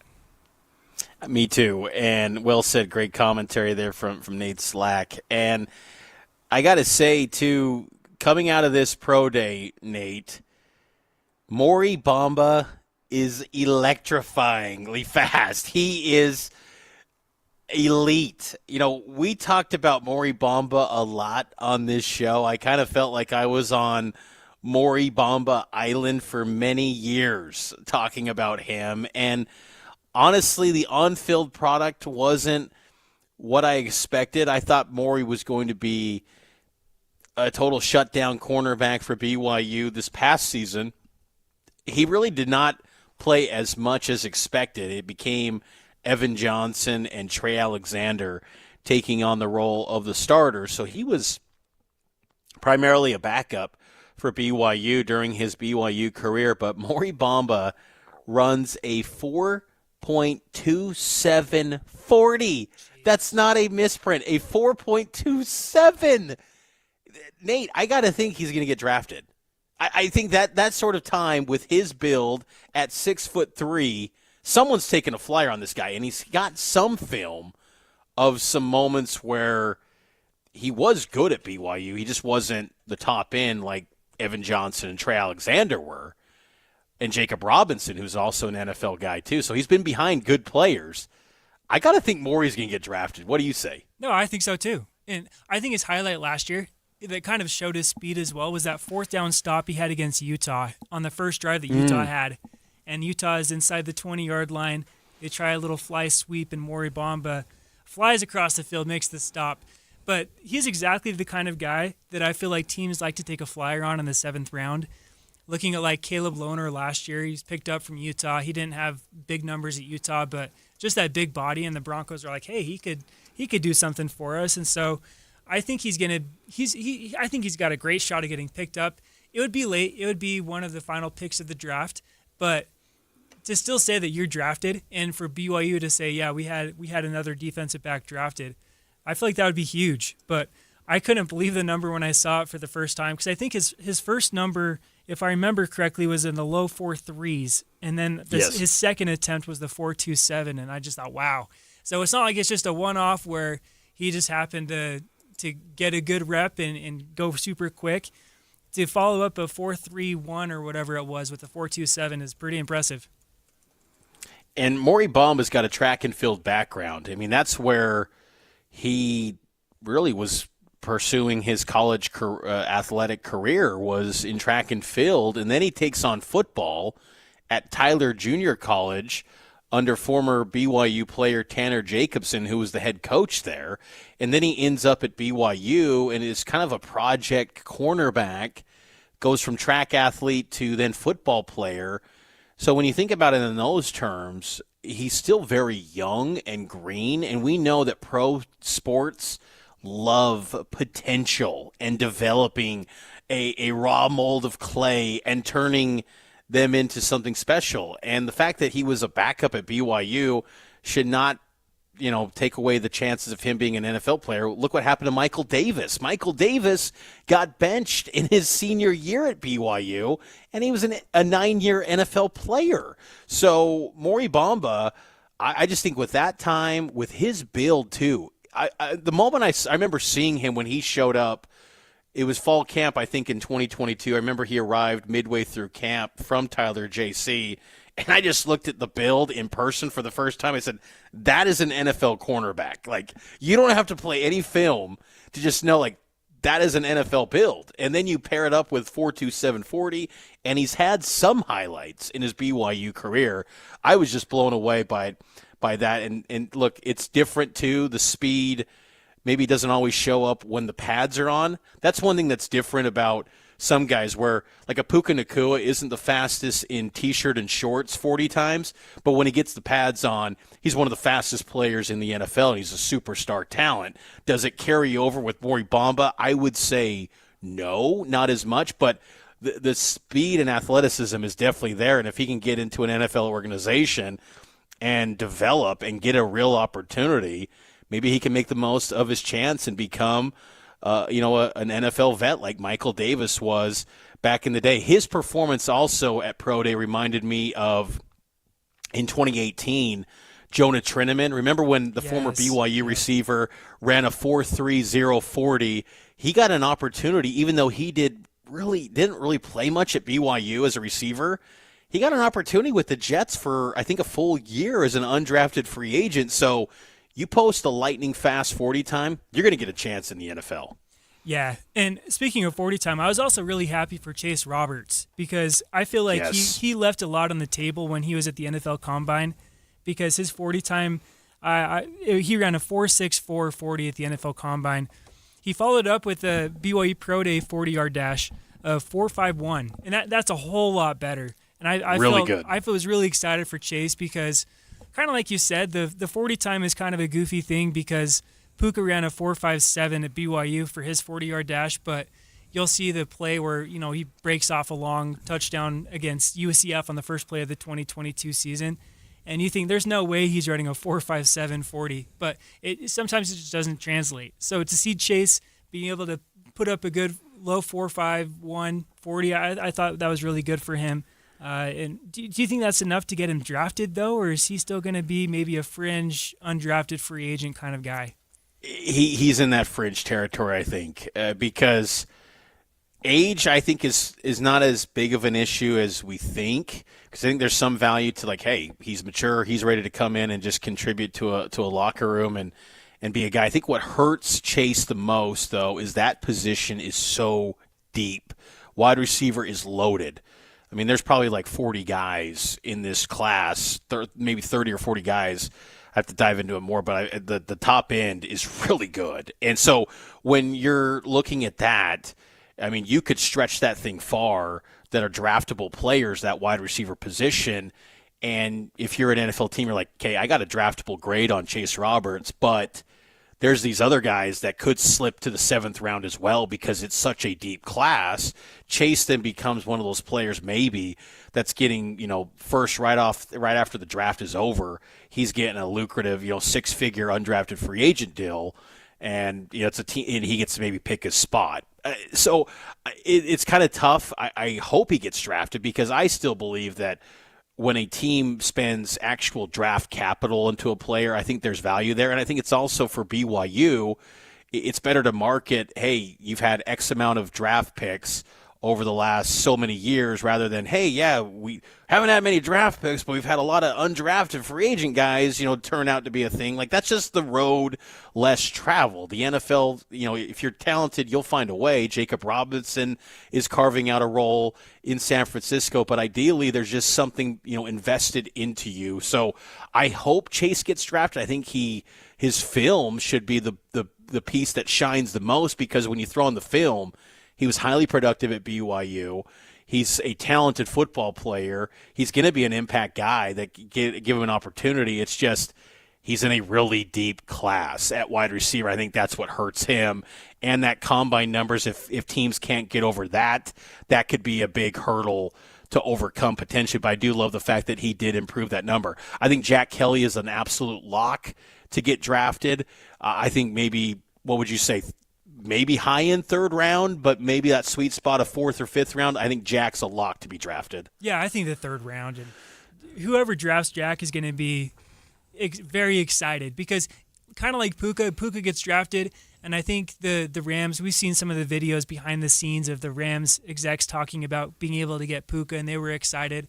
I think teams are going to be excited to get Jack Kelly, but when they get them into their facilities and they see him putting up the numbers he can in the weight room, because that's one thing that hasn't really been talked about is he's still kind of battling through that shoulder injury, and so he hasn't been able to do like the bench press and stuff like that. But up close, you see him, and his biceps are just massive, and so he's going to be a guy where the teams that get him into their facilities, they have practices with him over the summer. They're going to be like, oh wow, how did we snag him in the third round? How did we get him in the fourth round?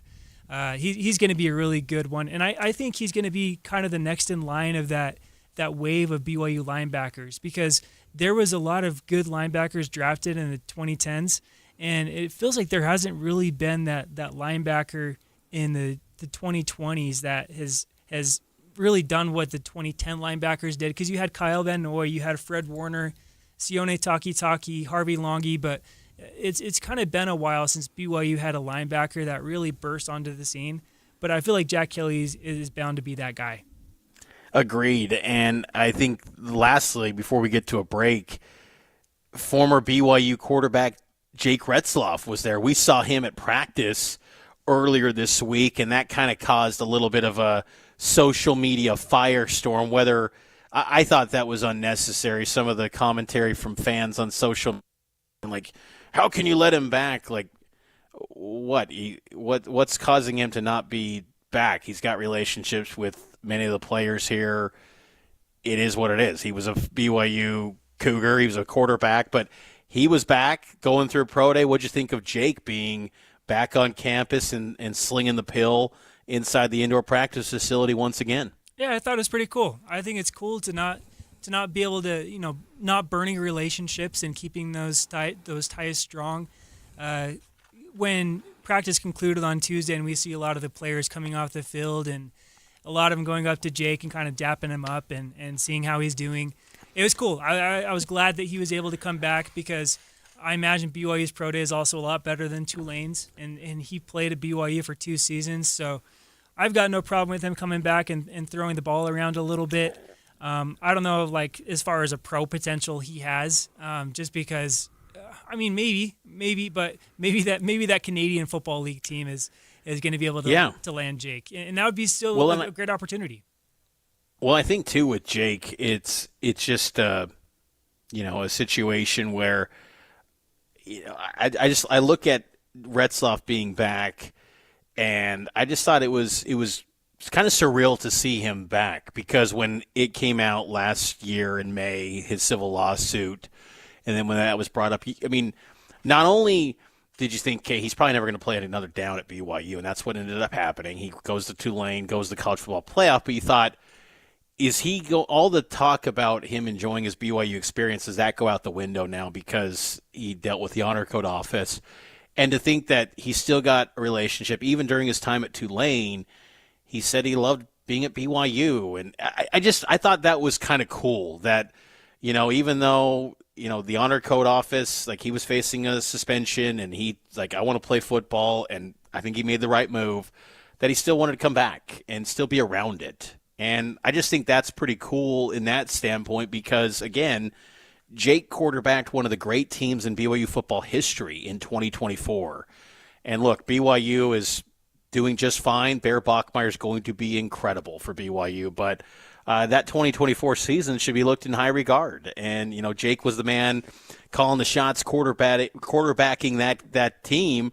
And so to see him back, I thought, that's cool that, when the days, years go by and 10, 20 years from that season, you can look back on that team and maybe Jake's still going to want to be around. So I thought long term, I think that was just cool to see him back, feeling comfortable, being around the program because, again, he was the QB1 of a really special BYU football team. Let's take our final timeout. We'll put a bow on the show next here on Cougar Sports Saturday.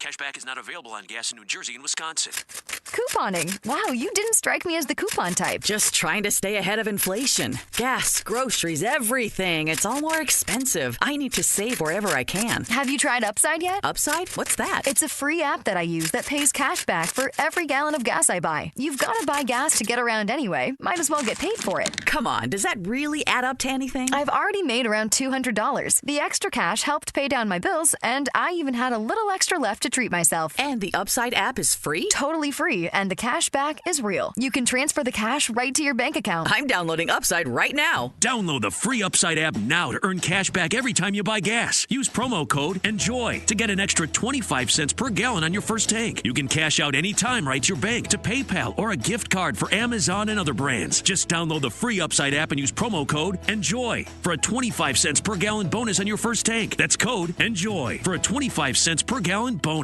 High five! Up top! Dave's company just got the 5-year price lock guarantee from Comcast Business. Yeah!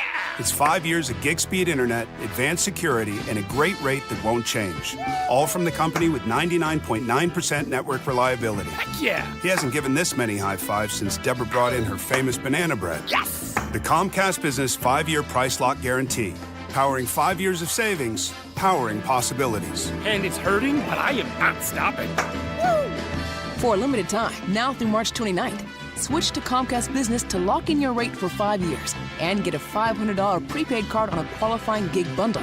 Or ask how to get started with 150 megabit internet and Security Edge for $59.99 a month for 12 months with a 2-year agreement. Don't wait. Call today. Restrictions apply. New customers only. 1-year contract required for guaranteed rate. Paperless billing and automatic payments with bank account required. 5-year pricing applies to monthly service charge excluding taxes and fees. So my friends over at Pure Talk have been sending me customer feedback from ConsumerAffairs.com, where thousands of people rate and review the top wireless providers. Here, for instance, is a nice note from James in Raleigh, North Carolina, who writes, quote, "After hearing Mike Rowe's ad, we made the switch to Pure Talk, and we couldn't be happier. We went from spending $1,200 a year with T-Mobile to $420 with Pure Talk. Thanks, Mike. Switch today! Exclamation point.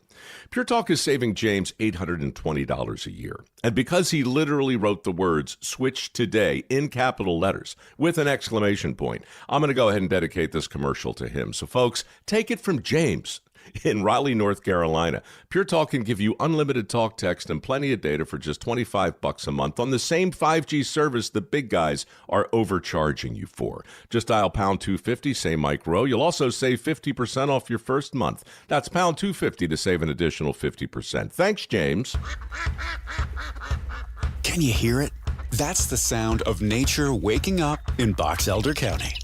Spring has sprung, and the first visitors are already here. From grebes to geese, Bear River Bird Refuge is alive with the sound of thousands of wings. And it's not just the birds who are invited. There's plenty for you to enjoy.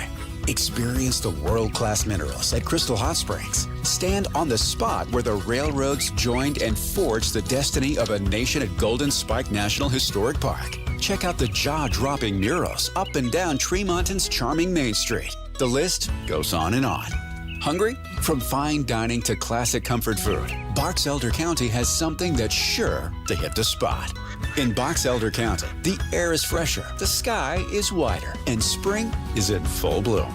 Come wake up your senses and plan your spring escape at visitboxeldercounty.com. Produced in partnership with the Utah Office of Tourism. Cashback is not available on gas in New Jersey and Wisconsin.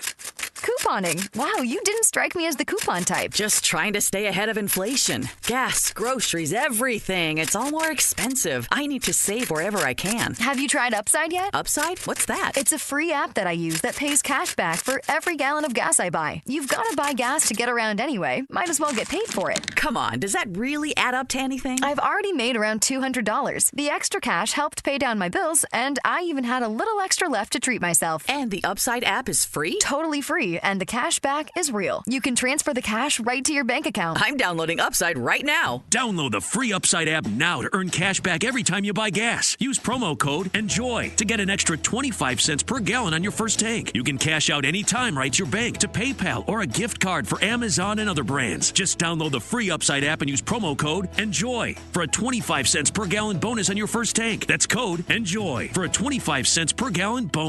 When you need the financial products and services for every stage of life, Cyprus Credit Union is there for whatever the future holds. Visit cypruscu.com today.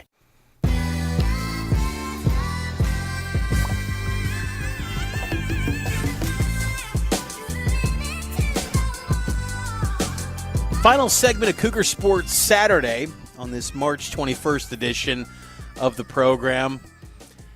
Watching Michigan State and Louisville in action right now, seeing former BYU Cougar Ali Khalifa in action for the Cardinals. Michigan State up 74-64. They look like they're about to advance to the Sweet 16. 49 seconds to go in that one in Buffalo. Unfortunately, BYU basketball not getting an opportunity today in the second round of the NCAA tournament as they lost earlier this week to the Texas Longhorns, 79-71. As we put a bow on this show, Nate, and really the season for BYU basketball, we talked about it a little bit earlier, like lessons learned. We discussed the bigs and shooters. What's some other things that you feel like are going to be interesting aspects of the program to monitor going forward this offseason for year 3 in Kevin Young's program? I think one thing that people haven't really talked about a ton is coaching changes. I don't know if there's going to be any coaching changes, and if there are, who they would be.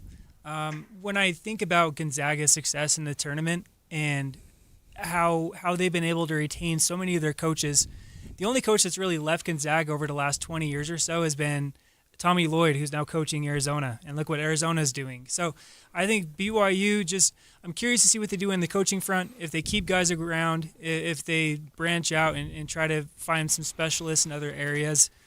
That's one thing I'm going to be watching outside of the personnel points. But I'm really excited about the basketball program, Mitch, because I think it's in a good spot, and I think it's a good thing where BYU fans can feel pretty let down about how the season played out, but at the end of the day, they were still ranked for a majority of the year. They still made it to the big dance. They competed. They had chances to win, and ultimately they didn't. You know, if they don't shoot 18% or whatever the number was from 3, they probably come out with a win. And so they had their chances, and it wasn't like they didn't have the personnel to match up to Texas.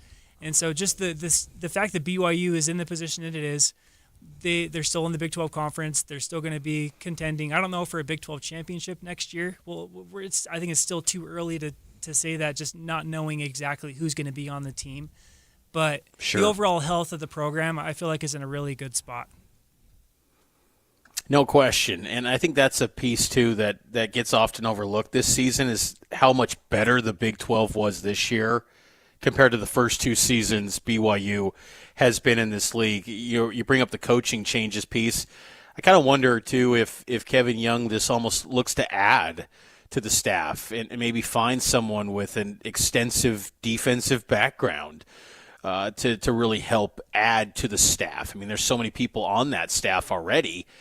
Add someone else that's like a defensive expert to help, bring new ideas to that effort in piecing together a little bit stronger identity on the defensive end because Kevin Young's teams are wired offensively. They're going to be really good on that front. But that's going to do it for this edition of Cougar Sports Saturday. Big thanks to you, Nate, for holding it down this week in Salt Lake City. We'll be back next week here with Cougar Sports Saturday on the legacy home of the Cougars, KSL News Radio.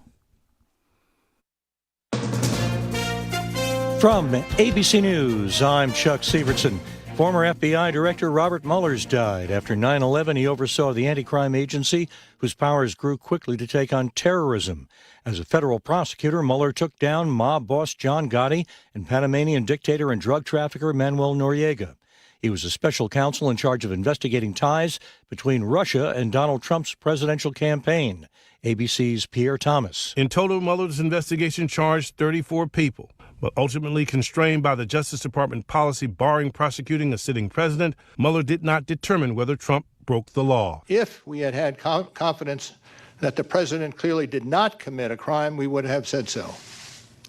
We did not, however, make a determination as to whether the president did commit a crime. Robert S. Mueller served his country for decades with dignity and honor, transforming the FBI into its modern-day form, earning trust and respect from colleagues who say he always sought to put country first. Mueller was 81. The loss of a Princeton classmate, a Marine killed in Vietnam, led Mueller to enlist in the Marines.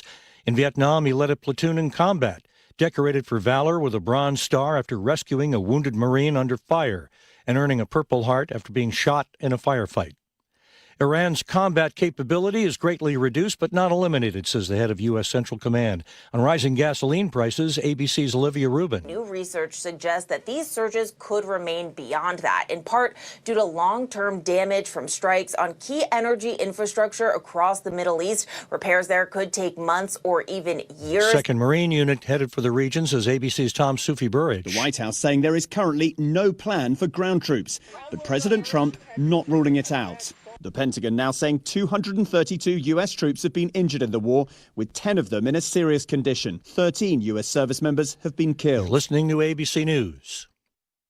So my friends over at Pure Talk have been sending me customer feedback from ConsumerAffairs.com, where thousands of people rate and review the top wireless providers. Here, for instance, is a nice note from James in Raleigh, North Carolina, who writes, quote, "After hearing Mike Rowe's ad, we made the switch to Pure Talk, and we couldn't be happier. We went from spending $1,200 a year with T-Mobile to $420 with Pure Talk. Thanks, Mike. Switch today! Exclamation point. Pure Talk is saving James $820 a year. And because he literally wrote the words switch today in capital letters with an exclamation point, I'm going to go ahead and dedicate this commercial to him. So folks, take it from James in Raleigh, North Carolina. Pure Talk can give you unlimited talk, text, and plenty of data for just $25 a month on the same 5G service the big guys are overcharging you for. Just dial pound 250, say Mike Rowe. You'll also save 50% off your first month. That's pound 250 to save an additional 50%. Thanks, James. Jackson Hewitt has a great tax prep deal, $149 or less. Missing out is like ignoring the check engine light in your car. You'll regret it. Seriously, the price is only $149 or less, no matter how complicated, so don't wait. Like when you get a password expires today alert or you're shopping online and there's only one item left. It's like your taxes are in the cart, just complete the purchase. Hurry, this deal for $149 or less is like your phone at 1%. It's about to power down. Limited time offer for new clients on federal returns. Participating locations only. Terms at jacksonhewitt.com/149. Pump up the volume. Business moves fast. Orders roll in, deadlines close in. When you ship with USPS Ground Advantage, you can keep up with confidence. Every package stays in our secure network from dock to door. And with nationwide reach, dependable tracking, and upfront affordable pricing, you get built-in peace of mind. You run the business. We run the routes. Visit USPS.com/Ground Advantage to learn more. When your car is making a strange noise, no matter what it is, you can't just pretend it's not happening. That's an interesting sound. It's like your mental health. If you're struggling and feeling overwhelmed, it's important to do something about it. It can be as simple as talking to someone in your community, or just taking a deep, calming breath when you need it. Nice. For mental health resources, check out loveyourmindtoday.org. At loveyourmindtoday.org, you'll find information that may help you get through a tough time. Things like tips for dealing with stress, how to navigate difficulties like financial worries, anger, substance use, and more. You can also find real stories of how people navigated their own mental health challenges. Because once you start to address the problem, you can go so much further. Visit loveyourmindtoday.org. That's loveyourmindtoday.org. Brought to you by the Huntsman Mental Health Institute and the Ad Council. If you've saved more than $300,000, there's one thing you can do now that can make your savings go twice as far in retirement, and it's tax planning. That's right. Tax planning could significantly reduce the taxes on your IRA and 401k withdrawals, Social Security benefits, and other investment income. Find out how much money you could save with a free retirement tax savings analysis from the good people at Boss Retirement Solutions. To schedule your free analysis, call 801-896-9622. Tax planning for retirement could reduce your taxes not just for 1 year, but for the rest of your life. And the savings could be six figures. Let's find out how much money you could save. Call 801-896-9622. 801-896-9622. For informational purposes only, actual results may vary. No statement contained herein shall constitute tax, legal, or investment advice. Advisory services offered through Boss Retirement Advisors and SEC registered investment advisor. Insurance products and services offered through Boss Retirement Solutions. You're listening to a pre-recorded paid commercial program brought to you by Boss Retirement Solutions. Saving for retirement is a great start, but it's what you do with this money that really matters. How will you reduce your taxes, generate income, pay for the skyrocketing cost of healthcare, and optimize your Social Security benefits? Welcome to Retirement Solutions Radio with Tyson Thacker and Ryan Thacker from Boss Retirement Solutions. This is where you can count on straightforward and objective advice about the toughest challenges you'll face in retirement today.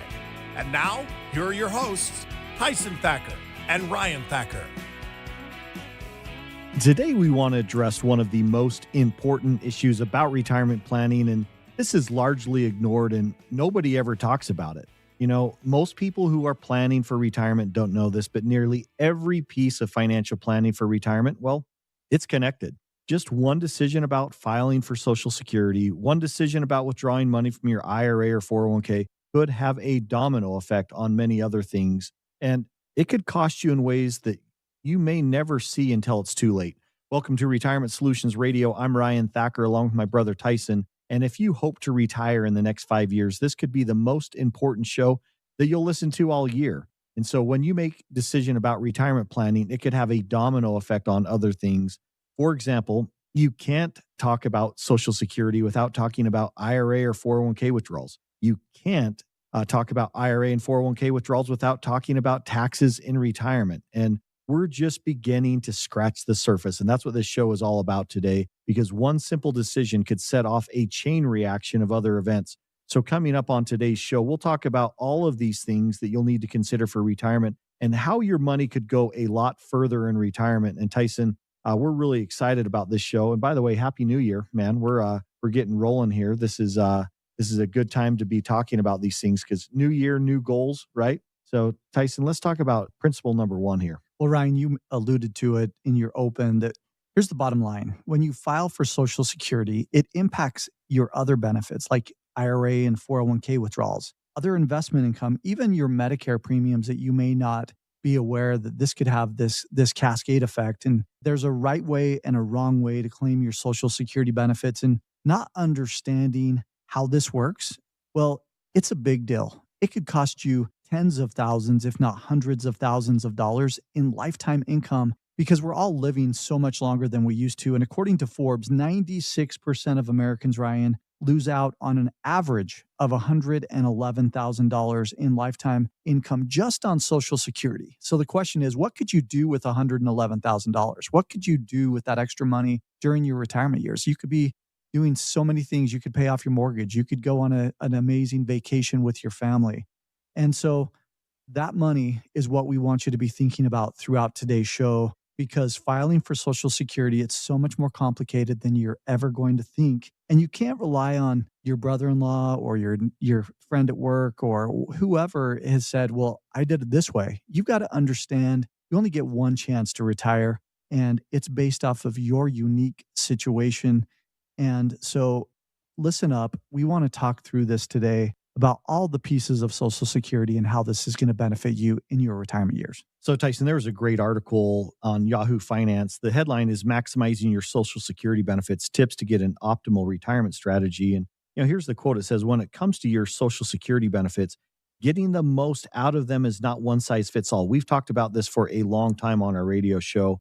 And the reason why is because everyone's situation is unique. And what works best for one person, well, that may not work well for you. And so before deciding, it's essential to consider all of the factors when you look at your Social Security. Things like, what's your health like right now? What about your life expectancy? And what's the need for income that you have, and also other future financial obligations you have? So, the point of this article is that traditional claiming strategies, when you just take it as a rule of thumb, this is one of those areas that could get you into trouble. And so you want to make sure that you know the optimal time to claim your benefits, because filing at the wrong time, well, that can permanently reduce your benefits. It could double your Medicare premiums. It could trigger higher taxes. And the bottom line is it could cause you to forfeit thousands of dollars in spousal benefit every year. So, Tyson, this is not something that you want to leave to chance. It's not. And we're pretty proud of the fact that we've helped over 50,000 families make an informed decision about Social Security. It really is the foundation of everything that you do in retirement.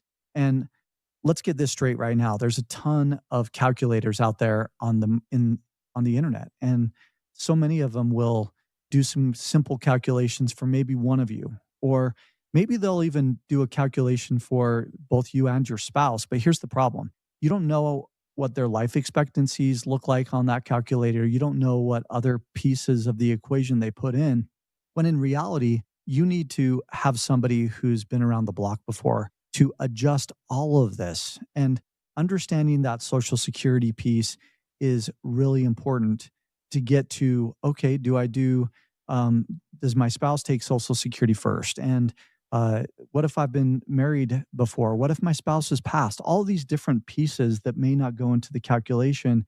And Ryan, then it goes to the next step, which is, how does this impact my 401k and my IRA and my Medicare? Let's talk a little bit about that, because